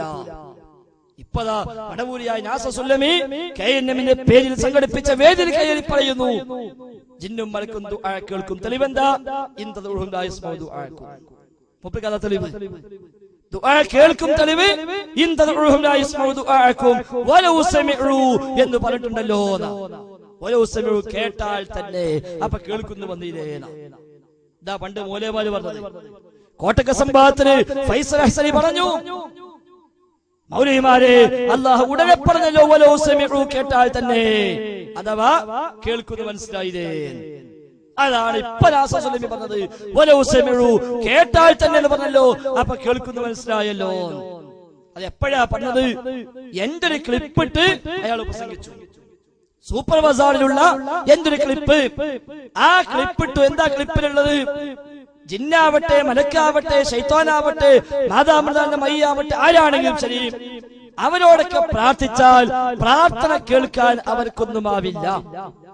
എന്നാൽ പ്രാർത്ഥനയുടെ ബാഹ്യമായ പദങ്ങളും ബാഹ്യമായ ചോദ്യങ്ങളുമൊക്കെ അവർ കേൾക്കുന്നു, ഒരുപക്ഷെ പ്രതികരിക്കുകയും ചെയ്തേക്കാം. ആ പ്രതികരണവും ആ കേൾവിയും ദുആ കേൾക്കലോ ദുആക്ക് ഉത്തരം ചെയ്യലോ അല്ല എന്ന് ഞാൻ അവിടെ പ്രസംഗിച്ചു. അത് ക്ലിപ്പാക്കിയിട്ട് കണ്ടോ, ദുആ കേൾക്കൂല എന്നാ പറയണത്. ദുആ കേൾക്കുക എന്ന് അല്ലാഹു പറഞ്ഞിട്ടില്ല. ദുആ കേൾക്കും ജിന്നും മലക്കും എന്ന് പറഞ്ഞ് ഒരുപാട് എന്നെ പരിഹസിച്ചു. അപ്പോൾ സദസ്സിൽ ഒരാൾ ചോദിച്ചു, ഫൈസൽ മുസ്ലിയാർ പറഞ്ഞത് ബാഹ്യമായ വിളി കേൾക്കും, ശബ്ദം കേൾക്കും, എന്ന പ്രാർത്ഥന കൽബിൽ നിന്നാണ്, അത് റബ്ബിനെ കേൾക്കാനും അറിയാനും കഴിയൂ എന്നാണല്ലോ പറഞ്ഞത്. നിങ്ങൾ പരിഹസിച്ചു അതിനെ. എങ്കിൽ നിങ്ങളെ വിശ്വാസപ്രകാരം അല്ലാഹു അല്ലാത്തവർ ദുആ കേൾക്കുമെന്നാണോ? അവ പറഞ്ഞു കേൾക്കും. ആ ചോദ്യവും ആ മറുപടിയും നിങ്ങൾ ശ്രദ്ധിക്കുക. അസ്സലാമു അലൈക്കും. എന്റെ പേര് ഫൈസൽ, സ്ഥലം ചേലാമ്പ്രാണ്. എനിക്ക് ചോദിക്കാനുള്ളത് 2-3 ചോദ്യം ചോദിക്കാനുണ്ട്. എന്നെ അവസരം തരികയാണെങ്കിൽ ചോദിക്കാമെന്ന് വിചാരിക്കുന്നുണ്ട്. ഒന്നാമതായി ചോദിക്കാനുള്ളത് നാസർ സുല്ലമിയോടാണ്. ഇപ്പൊ ഇവിടെ കുറച്ച് മുമ്പ് പറഞ്ഞു റക്കീബ് അത്തീദിന്റെ വിഷയം. റക്കീബ് അത്തീദിന്റെ വിഷയം നാസർ സുല്ലമിയും പറഞ്ഞു, കായക്കൊടിയും പറഞ്ഞു. അതില് റക്കീബ് അത്തീദ് വിശേഷമുള്ള മലക്കിനോട് ഞാൻ ഇവിടുന്ന് വിളിച്ച് ദുആ ചെയ്താല് ആ ദുആ റക്കീബ് അത്തീദ് വിശേഷമുള്ള മലക്ക് കേൾക്കോ കേൾക്കൂലെ? ആ ചോദ്യത്തിന് ഉത്തരം പറയാം. കേൾക്കുമെങ്കിൽ കേൾക്കുന്നു നാസർ സുല്ലമി ഉത്തരം പറയാം, കേൾക്കില്ലെങ്കിൽ കേൾക്കൂല എന്ന് നാസർ സുല്ലമി ഉത്തരം പറയാം. അപ്പോ അതിനുള്ള ഉപചോദ്യം എനിക്ക് ചോദിക്കാനുണ്ട്. നേരത്തെ തന്നെ പറഞ്ഞതാണല്ലോ കേൾക്കും. പിന്നെ ആ ചോദ്യം ചോദിക്കേണ്ട ആവശ്യമില്ല.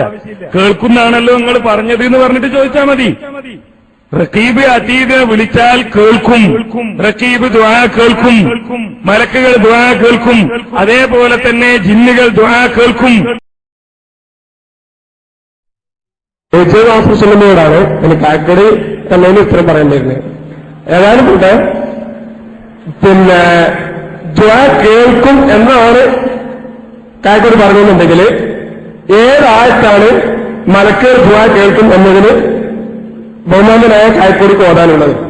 അല്ലെങ്കിൽ ഏത് ഹദീസിന്റെ അടിസ്ഥാനത്തിലാണ് ബഹുമാന്യനായ കായക്കൊടി മലക്കുകൾ ദുആ കേൾക്കും എന്ന് പറഞ്ഞത്? ഒന്ന് ശ്രദ്ധിക്കണം. ആയത്തല്ലേ നേരത്തെ ഓതിയത്. എന്തൊരു കഷ്ടാണ് പഠിച്ചവനെ.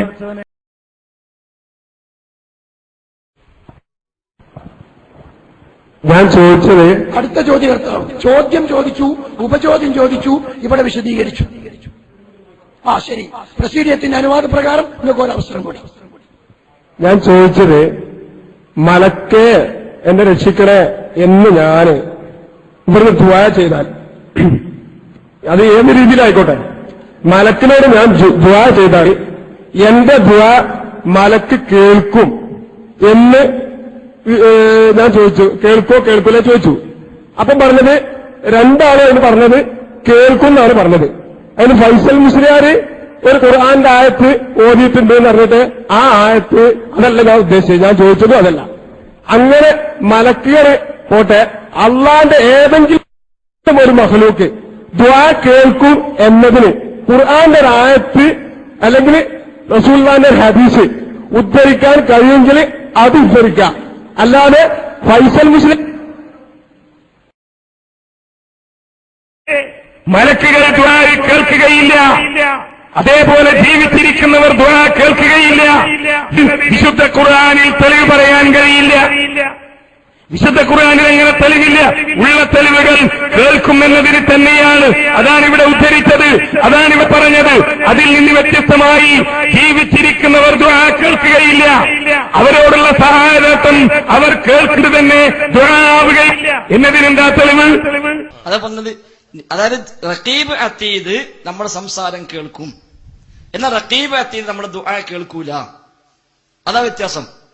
ഇൻതദഉഹും ലാ യസ്മഉ ദുആക്കും. റഖീബ് അതീദ് ഞാൻ വിളിച്ചാ റഖീബ് കേൾക്കൂല. ഇത് ഞാൻ ഇപ്പൊ വിളിക്കാണ്, റഖീബ് അതീദ് എന്ന് വിളിച്ചാൽ കേൾക്കൂല. വിളിച്ചാൽ കേൾക്കൂല, ദുആ കേൾക്കൂല, സംസാരം കേൾക്കുള്ളൂ. അതെ, അതാണ് വ്യത്യാസം. അപ്പൊ അത് പ്രകാരം ചില സമയത്തെങ്കിലും ദുആ കേൾക്കും എന്നാണോ അർത്ഥം? ദുആ കേൾക്കുന്നോ? ഇന്നതില്ല. അത് ഏറ്റവും വലിയ അപകടമാണ്. ദുആ കേൾക്കൂല. മൗലവി, ദുആ കേൾക്കാൻ റബ്ബിന് മാത്രമേ സാധിക്കൂ. ഏത് ദുആ? ഞാൻ വിശ്വസിക്കുന്നു ദുആ കേൾക്കാൻ റഹ്മാനായ റബ്ബിന് മാത്രമേ സാധിക്കൂ. ഒരു പഠിപ്പിനും കഴിയില്ല. മലക്കുകൾ കേൾക്കാൻ കഴിയും? ഇല്ല.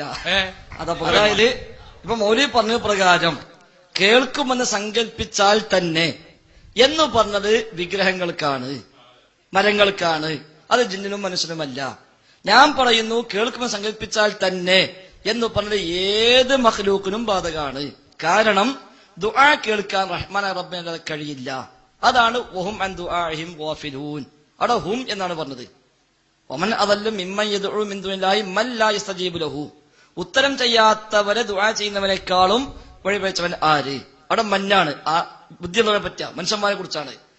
ആ ആളെ പറ്റി എന്ത് പറഞ്ഞു? വഹും അൻ ദുആഇഹിം ഗാഫിലൂൻ. ആ മന്ന് അത് ഇൻസാവാം, ജിന്നാവാം, മലക്കാവാം, അമ്പിയാക്കളാവാം, അല്ലാത്തവരാവാം. അവരൊക്കെ വഹും അൻ ദുആഇഹിം ഗാഫിലൂൻ, ഇവന്റെ പ്രാർത്ഥനയെ കുറിച്ച് അശ്രദ്ധരാണ്. നേരത്തെ മൗലിയാളോ ആയത്തോതിയത്. ഈ ആയത്തിന് നസ്സുപ്രകാരം ലോകത്ത് റബ്ബല്ലാത്ത ഒരാളും ദുആ കേൾക്കൂല. അവരൊക്കെ ഗാഫിലീങ്ങളാണ്, അശ്രദ്ധരാണ്. ഈസാ നബിയെ കോടാനുകോടി ക്രിസ്ത്യാനികൾ വിളിച്ചു പ്രാർത്ഥിച്ചിട്ടും ഈസാ നബി പറയുന്നത് എന്താ? പരലോകത്ത് ഫലമ്മാ തവഫൈതനി കുന്ത അൻത റഖീബ്, നീ എന്നെ പൂർണ്ണമായി ഏറ്റെടുത്ത ശേഷം നീയാണ് റബ്ബേ എല്ലാം നിരീക്ഷിക്കുന്നവൻ, ഞാൻ അറിഞ്ഞിട്ടില്ല. ഇവരൊക്കെ വിളിച്ചത് ഈസാ നബി കേട്ടിട്ടേ ഇല്ല. ഈസാ നബി മരിച്ചിട്ടില്ല, ആകാശത്തുണ്ട്. എന്നിട്ടും ഈ കോടിക്കണക്കിന് ക്രിസ്ത്യാനികളുടെ ദുആ ഈസാ നബി അറിഞ്ഞിട്ടില്ല, കേട്ടിട്ടില്ല. ദുആ കേൾക്കാൻ റബ്ബിനല്ലാത്ത ഒരു ശക്തിക്കും കഴിയില്ല. അത് കല്ലിനും കഴിയൂല, മനുഷ്യനും കഴിയൂല, ജിന്നിനും കഴിയില്ല, ഒരു ശക്തിക്കും കഴിയൂല, ആർക്കും കഴിയില്ല. അപ്പൊ ഏതായിരുന്നാലും മൊഹീദ്ദീൻ ഷെയ്ഖും ജിന്നും ഒരുപോലെ തുലനപ്പെടുത്താൻ നിവൃത്തിയില്ല. കാരണം മൊഹീദ്ദീൻ ഷെയ്ഖ് കാണുമെന്നും കേൾക്കുമെന്നും വിശ്വസിച്ചാൽ തന്നെ ശിർക്ക് വന്നു. ജിന്നും മലക്കും കാണുമെന്നോ കേൾക്കുമെന്നോ വിശ്വസിച്ചാൽ ശിർക്കല്ല. എന്നാൽ ദുആ കേൾക്കാൻ റബ്ബിന് മാത്രമേ സാധിക്കൂ, ഒരു സൃഷ്ടിക്കും അതിന് കഴിയില്ല. അതുകൊണ്ടാണ് സങ്കല്പിച്ചാൽ എന്ന് പണ്ഡിതന്മാർ പറഞ്ഞത്. അല്ലെങ്കിൽ സങ്കല്പിച്ചാൽ എന്ന് പറയേണ്ട ആവശ്യമില്ല, അത് എല്ലാവർക്കും ബാധകമാണ്. അതേപോലെ ഏതു പടപ്പും ദുആ കേൾക്കാൻ ഉത്തരം ചെയ്യാനോ സാധിക്കുന്നവർ അല്ല എന്ന കാര്യത്തിലും സംശയിക്കാനില്ല. എന്നാൽ ഒരു വിളി ശിർക്കാകുന്നത് ഈ പറഞ്ഞ മാനദണ്ഡം അങ്ങേ അറ്റത്ത് താഴ്മയും വിനയവും എന്ന മാനദണ്ഡ പ്രകാരമാണ് ഒരു വിളി ശിർക്കാകുന്നതും ശിർക്കാകാതിരിക്കുന്നതും. രണ്ടും നമുക്ക് അനുവദിക്കപ്പെട്ടതല്ല എന്നാണ് സൂചിപ്പിച്ചത്. കണ്ടോ, പച്ചയായി പറഞ്ഞു റഖീബ് ദുആ കേൾക്കും, മലക്കുകൾ ദുആ കേൾക്കും, ജിന്നുകൾ ദുആ കേൾക്കും. ഇത് പറഞ്ഞപ്പോ സത്യം പറഞ്ഞാൽ കൂടെയുള്ള ജിന്നുവാദികൾ പോലും അമ്പരന്ന് പോയി. എന്താ ഈ പറയുന്നത്? ദുആ കേൾക്കുന്നു. ഇനി എന്താ ലാ യസ്മഉ ദുആക്കുന്ന ആയത്തിന് എങ്ങനെ മൂലമാക്കിയതിനെ ഓതുക എന്ന് അവരാലോചിച്ചു. നമുക്ക് വിചാരില്ല. വഹും അൻ ദുആഇഹിം ഗാഫിലൂൻ. അല്ലാഹു അല്ലാത്ത ആരോട് ദുആ ചെയ്താലും ശരി, അവർ ഈ ദുആയെ കുറിച്ച് അശ്രദ്ധരാണ്. ഈ ആയത്ത് എന്താ ചെയ്യാ? മാത്രമല്ല അല്ലാഹുവാണ് സമീഉ ദുആ, ദുആ കേൾക്കുന്നവൻ. അല്ലാഹുവിന്റെ അസ്മാഉ സിഫാത്ത് തൗഹീദ് പഠിപ്പിച്ചവർ ആരാ? ഈ നാട്ടിൽ നമ്മളല്ലേ. അസ്മാഉ സിഫാത്തിൽ തൗഹീദ് ഉണ്ട്, സമീഉ ദുആ, ദുആ കേൾക്കുന്നവൻ. അല്ലാഹു അല്ലാത്തവർക്ക് അഭൗതികത കൽപ്പിച്ചപ്പോൾ, ജിന്നിനും മലക്കിനും അഭൗതികത കൽപ്പിച്ചപ്പോൾ അത് അവസാനം എത്തിപ്പെട്ടത് അവർ ദുആ കേൾക്കുമെന്ന് പച്ചയായി പറയുന്നിടത്തേക്കാണ്. അത് പ്രസംഗിക്കുക മാത്രമല്ല, അത് നോട്ടീസായി ഇറങ്ങുകയും ചെയ്തു. ഹനീഫ് കായക്കൊടി പ്രസംഗിക്കുന്ന സ്ഥലത്ത് അതിന്റെ അറിയിപ്പ് അറിയിച്ചുകൊണ്ടുള്ള ചെറിയ ലഘുലേഖ ഇറക്കി KNM തിരുവങ്ങാടി മണ്ഡലം കമ്മിറ്റി. ഇതില് നമ്മളെ കുറിച്ച് ഒരുപാട് ആരോപണങ്ങൾ അതിൽ പറയാണ്. ഒരുപാട് പുതിയ പുതിയ വാദങ്ങള് നമ്മൾ വാദിച്ചു എന്ന് പറഞ്ഞിട്ട് പറയാ, എല്ലാം പരാജയപ്പെട്ടപ്പോൾ പുതിയ വാദം അവതരിപ്പിച്ചിരിക്കുന്നു. എല്ലാ വാദങ്ങളും പരാജയപ്പെട്ടപ്പോൾ പുതിയ വാദം അവതരിപ്പിച്ചിരിക്കുന്നു. അല്ലാഹു അല്ലാത്തവർ ദുആ കേൾക്കുകയില്ല. കണ്ടോ, നമ്മുടെ പുതിയ വാദമായിട്ട് പറഞ്ഞ നമ്മൾ കൊണ്ടുവന്ന പുതിയ വാദമാണെന്ത്? അല്ലാഹു അല്ലാത്തവർ ദുആ കേൾക്കുകയില്ല എന്ന് ഒരു പുത്തൻ വാദം പറഞ്ഞു എന്നാണ് ഇപ്പോൾ എഴുതി വിട്ടത്. ഇത് നോട്ടീസായി നാട് നീളെ പ്രചരിപ്പിച്ചു. അവരാളുകൾക്ക് തന്നെ ആകെ ആശയക്കുഴപ്പായി. ഇതെങ്ങനെ ഇപ്പൊ മനുഷ്യന്മാരെ പറഞ്ഞൊപ്പിക്കാം? അപ്പൊ ചെതരെ പറഞ്ഞു നമുക്ക് കാര്യം ചെയ്യാം, അത് പ്രാർത്ഥനയുടെ പുറത്തേക്കുള്ള വാചകം കേൾക്കുമെന്ന് ഉദ്ദേശിച്ചിട്ടുള്ളൂ, അല്ലാണ്ട് കൽബ് എന്നുള്ള ദുആ കേൾക്കുന്നല്ല എന്ന് പറഞ്ഞൊപ്പിക്കാം എന്ന് വിചാരിച്ചു. പക്ഷെ അപ്പൊ ചോദ്യം ബാക്കി, അങ്ങനെയാണെങ്കിൽ പിന്നെ എന്തിനാ ഫൈസൽ മുസ്ലിയെ ക്ലിപ്പിട്ട് പരിഹസിച്ചത്? ക്ലിപ്പിൽ എന്താ ഉള്ളത്? മാതാപിതാക്കളുടെ മുന്നിൽ പോയിട്ട് അമ്മയെ രക്ഷിക്കണേ എന്ന് ഭക്തൻ തേടിയാൽ അവന്റെ ബാഹ്യമായ തേട്ടമാണ് അമ്മ കേൾക്കുന്നത്. ആ തേട്ടത്തിന്റെ അടിസ്ഥാനത്തിലാ അമ്മ പ്രതികരിക്കുന്നത്. ഇവൻ എന്റെ ഭക്തനാണ് അമ്മ മനസ്സിലാക്കുകയും അവർ തന്നെ കൊണ്ട് ചെയ്യാൻ പറ്റാവുന്ന ആനുകൂല്യങ്ങൾ ചെയ്തു കൊടുക്കുകയും ചെയ്യുന്നുവെങ്കിൽ ഇവന്റെ ഉള്ളിൽ അമ്മയോട് സ്നേഹമുണ്ടോ, അമ്മയെ വെറുപ്പാണോ, അമ്മയെ കുറിച്ച് ധാരണ എന്താ, വഞ്ചിക്കാമെന്നതാണോ, അമ്മയെ പറ്റിക്കാമെന്നതാണോ എന്നൊന്നും അമ്മക്കറിയാൻ കഴിയില്ല. കൽബറിയാൻ റബ്ബിനെ കഴിയൂ. ദുആ കൽബിൽ നിന്നാണ്. ഈ നിർവഹിച്ചത് പ്രാർത്ഥനയാണ്. അതിന്റെ ബാഹ്യമായ രീതിയെ അവർ കേട്ടുള്ളൂ, അതിനപ്പുറത്തേക്ക് അവർ കഴിയില്ല എന്ന് വിശദമായി വിശദീകരിച്ച ക്ലിപ്പ് 5 മണിക്കൂർ നീണ്ടു നിന്ന മുഖാമുഖമായിരുന്നു സൂപ്പർ ബസാറിലെ മുഖാമുഖം. അവിടെ ഒരു സുല്ലമിയാണ് ചോദ്യം ചോദിക്കാൻ വന്നത്. 2 മണിക്കൂറോളം ആ സുല്ലമിയാണ് മൈക്കെടുത്ത് ചോദിച്ചത്. അയാളുമായുള്ള ചോദ്യോത്തര വേളയിലാണ് അത് പറഞ്ഞത്. ആ ക്ലിപ്പിട്ട് എന്തിനു പരിഹസിച്ചു? ബാഹ്യമായ പദമേ കേൾക്കൂ എന്നാണ് വിശ്വാസമെങ്കിൽ ഇപ്പൊ അങ്ങനെ അതിന് രക്ഷപ്പെടാൻ ശ്രമിക്കാം. തപ്പി നോക്കുക, വേറെ ആരെങ്കിലും പറഞ്ഞിട്ടുണ്ടോ, എവിടെങ്കിലും വല്ലതുണ്ടോ? ഹംസ മദീനി പറഞ്ഞു എന്ന് പറഞ്ഞിട്ട് ഒരു കഷ്ണവുമായി വന്നു നോക്കി. പക്ഷെ ഒരിക്കലും മനസ്സിലായി അത് വിജയിക്കൂല. അവരാനൊരു അബദ്ധം പറ്റിയാല് പെട്ടെന്ന് തിരിച്ച് അസ്തഗ്ഫിറുല്ലാഹ് പറഞ്ഞിട്ട് ശരീരേക്ക് മടങ്ങാതല്ലാതെ ആ തെറ്റ് ഭാരവയ്ക്കാൻ പറ്റിയേക്കണോ, അപ്പുറത്തരം ചെയ്തേക്കണോ, ഇപ്പുറത്തരം ചെയ്തേക്കണോ എന്ന് നോക്കിയിട്ട് തെറ്റിനെ ന്യായീകരിക്കുകയാണോ നമ്മുടെ ശൈലി? ഈ രൂപത്തിൽ പച്ചയായി നോട്ടീസ് ഇറക്കി നാട് നീളെ വിതരണം ചെയ്ത് അല്ലാഹു അല്ലാത്തവർ ദുആ കേൾക്കുകയില്ല എന്നത് പുത്തൻ വാദമാണ് എന്നവരെ പ്രചരിപ്പിച്ചു. ഇപ്പൊ എന്താ വ്യത്യാസം? ഖുറാഫികള് പറഞ്ഞു മഹാന്മാര് ദുആ കേൾക്കും, ഇവര് പറഞ്ഞു ജിന്നും മലക്കും ദുആ കേൾക്കും. രണ്ടും മിക്സ് ചെയ്താല് സംഗതി പ്രശ്നം തീരും. ഏതായാലും റബ്ബല്ലാത്തവൻ കേൾക്കുന്ന കാര്യത്തിൽ രണ്ടുട്ടർക്കും തർക്കമില്ലല്ലോ. എങ്കിൽ ഖുബൂരികൾ പറയുന്നു ജിന്നും മലക്കും അമ്പിയാക്കളും ഔലിയാക്കളും എല്ലാം ദുആ കേൾക്കുന്നവരാണ്, അബൗദിയ കഴിവ് അവർക്കെല്ലാം ഉണ്ട്. ഇവര് പറഞ്ഞു മഹാന്മാർക്ക് പറയാൻ ആയിട്ടില്ല, കുറച്ചുകൂടി കഴിയട്ടെ, ഇപ്പൊ ജിന്നും മലക്കും പറയാം. അത് ജിന്നും മലക്കും അബൗദികായി. ഇനി കുറച്ച് കഴിയുമ്പോൾ ബാക്കി പറയേണ്ടി വരും. കാരണം അല്ലാഹു അല്ലാത്ത ആർക്കെങ്കിലും അബൗദിയ കഴിവുണ്ടെന്ന് ഒരാൾക്കുണ്ടെന്ന് സ്ഥിരപ്പെട്ടാൽ തൗഹീദ് കൊടുത്തില്ലേ? ലോകത്ത് ഏതെങ്കിലും കാലത്ത് ഏതെങ്കിലും ജിന്നിന് ഏതെങ്കിലും ഒരു ഇൻസിനെ സഹായിക്കാൻ എവിടെങ്കിലും കഴിഞ്ഞാൽ തന്നെ തൗഹീദ് പൊളിഞ്ഞില്ലേ? പല വാദപ്രകാരം. കാരണം എന്താ? അബൗദികത വകവെച്ചില്ലേ? ശിർക്ക് വന്നില്ലേ? യഥാർത്ഥത്തിൽ അത്ര വലിയ അപകടത്തിലാണ് ചെന്നെത്തിപ്പെട്ടത്. ഇവർ പ്രാർത്ഥന കേൾക്കുന്നു പറഞ്ഞു, മറ്റോ പ്രാർത്ഥിക്കാന്നും പറഞ്ഞു. നേരത്തെ സൂചിപ്പിച്ചുവല്ലോ, മംഗലാപുരം സംവാദത്തിന് ദാരിമിയും ഫൈസിയും ഇർഫാനിയും അടക്കമുള്ള സമസ്തയുടെ ഔദ്യോഗിക മുസ്ലിയാക്കന്മാർ ഇരിക്കുന്ന വേദിയിൽ അവരോട് നമ്മൾ ചോദിച്ചു. അവരെ വാദം എന്തായിരുന്നു? ഏത് മഹാന്മാരോട് തേടിയാലും അവര് മഹാന്മാരാണെന്ന വിശ്വാസമാണെങ്കിൽ, ഖാലിഖല്ല സൃഷ്ടാവല്ല എന്ന വിശ്വാസമാണെങ്കിൽ ആ തേട്ടം ശിർക്കല്ല. അവര് ഖാലിഖല്ല സൃഷ്ടാവല്ല എന്നാണ് വിശ്വാസം എങ്കിൽ തേട്ടം ശിർക്കല്ല.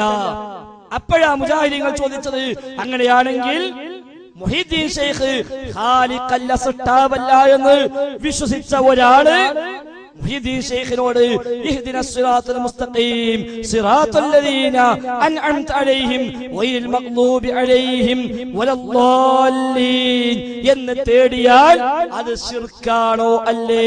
അതിന്റെ വിധി എന്താണ് എന്ന് മംഗലാപുരം സംവാദത്തിന് കഴിഞ്ഞ ആഗസ്റ്റ് 20-ാം തീയതി മുജാഹിദുകൾ ചോദിച്ചപ്പോൾ എന്താ മുസ്ലിയാക്കന്മാരെ മറുപടി? അതുകൂടെ കേൾക്കണം ഈ നാട്ടുകാർ. എന്താണ് ഫാത്തിഹ സൂറത്തിലുള്ള ഇഹ്ദിനസ് സിറാത്തൽ മുസ്തഖീം സിറാത്തൽ ലദീന അൻഅംത അലൈഹിം ഗൈറിൽ മഗ്ദൂബി അലൈഹിം വലദ്ദാലിൻ ആമീൻ, ദീനുൽ ഇസ്ലാമിന്റെ മാർഗത്തിലേക്ക് വഴി ചേർത്തണേ എന്ന് മുഹിയുദ്ദീൻ ശൈഖിനോട് പറഞ്ഞാൽ അത് ശിർക്കാകുമോ? അത് ഒരു മുസ്ലിം മുഹിയുദ്ദീൻ ശൈഖ് ഖാലിഖല്ല, ഒരു മുഹിയുദ്ദീൻ ശൈഖ് മാത്രമാണ് എന്ന് വിശ്വസിക്കുന്ന ഒരു മുസ്ലിം അങ്ങനെ പറഞ്ഞാൽ ശിർക്കല്ല. അത് തന്നെ അതിന്റെ വിധി. അത് ശിർക്കല്ല, ശിർക്കല്ല എന്ന് തന്നെയാണ് അതിന്റെ വിധി. അതിൽ യാതൊരു സംശയമില്ല. മാനദണ്ഡം എന്താണ്? അവിടെ എന്താണ്? ഖാലിഖാണ് എന്ന വിശ്വാസം അയാൾക്കില്ല. ഖൗമ മനസ്സിലാക്കണമെന്നാ സൂചിപ്പിക്കാനുള്ളത്. എവിടേക്കാ കൊണ്ടുപോകണത് എന്ന് ഇപ്പൊ കിട്ടിയല്ലോ. ഇത്രയും കാലം ചോദിച്ചത് എന്താ? ഞങ്ങൾ ആരാ തേടുന്നത്, ആരാ പ്രാർത്ഥിക്കുന്നത്? ഇപ്പൊ പറഞ്ഞതോ യാ ശൈഖ് മുഹിയുദ്ദീൻ ഇഹ്ദിനസ് സിറാത്തൽ മുസ്തഖീം എന്ന് പറഞ്ഞാലും ശിർക്കല്ല. നഊദു ബില്ലാഹ്, നഊദു ബില്ലാഹ്. ഇതാ ഞങ്ങൾ പറഞ്ഞത്, ഇത് അബൂജഹലിന്റെ പാതയാണ്. അതിപ്പോ പകൽ വെളിച്ചം പോലെ തെളിഞ്ഞു കിട്ടി. സക്കറിയ സ്വലാഹി ആവശ്യം വന്നില്ല, ആവർത്തിച്ചു പ്രഖ്യാപിച്ചു മുഹീദ്ദീൻ ശൈഖ് ഖാലിഖല്ല, സത്താവല്ല എന്ന് വിശ്വസിക്കുന്നവരാണ് ഫാത്തിഹ സൂറയിലെ ഇഹ്ദിനസ് സിറാത്തൽ മുസ്തഖീം സിറാത്തൽ ലദീന അൻഅംത അലൈഹിം ഗൈറിൽ മഗ്ദൂബി അലൈഹിം വലദ്ദാലിൻ ആമീൻ എന്ന മുഹീദ്ദീൻ ശൈഖിനോട് പറഞ്ഞാലും ശിർക്കല്ല. എവിടെത്തി? ഈ നാട്ടിലെ സമസ്തക്കാര്, ഈ നാട്ടിലെ സുന്നി സഹോദരന്മാര്, സുന്നി ആശയമാണ് ശരി എന്ന് വിശ്വസിക്കുന്ന എന്റെ നാട്ടുകാരെ, നല്ലവരായ സുഹൃത്തുക്കളെ, നിങ്ങൾക്കിത് അംഗീകരിക്കാൻ കഴിയുമോ? നമ്മുടെ ചോദ്യം എന്താ? ഫാത്തിഹ സൂറയിലെ ഇഹ്ദിനസ് സിറാത്തൽ മുസ്തഖീം അങ്ങനെ തന്നെ ചോദിച്ചത്. അയാളെ മറുപടിയും അങ്ങനെ തന്നെയാ, മറുപടിയും അങ്ങനെ തന്നെയാ. ഫാത്തിഹ സൂറയിലെ ഇഹ്ദിനസ് സിറാത്തൽ മുസ്തഖീം സിറാത്തൽ ലദീന അൻഅംത അലൈഹിം. അപ്പൊ എന്ത് വന്നു? മുഹീദ്ദീൻ ശൈഖിനാകുമ്പോ മുഹീദ്ദീൻ ശൈഖ് ഇഹ്ദിനസ് സിറാത്തൽ മുസ്തഖീം നേരായ വഴിയിലേക്ക് ചേർക്കണേ. സിറാത്തൽ ലദീന അൻഅംത അലൈഹിം താങ്കൾ അനുഗ്രഹിച്ചവരുടെ വഴിയിലേക്ക് ചേർക്കണേ. ഗൈറിൽ മഗ്ദൂബി അലൈഹിം താങ്കളുടെ കോപം കിട്ടിയ ജൂതന്റെയും ക്രിസ്ത്യനെയും വഴിയിലേക്കല്ല, ആ നേരായ വഴിയിലേക്ക് ചേർക്കണേ. ആമീൻ, താങ്കൾ ഉത്തരം ചെയ്യണേ എന്ന് പറഞ്ഞാലും ശിർക്കല്ല.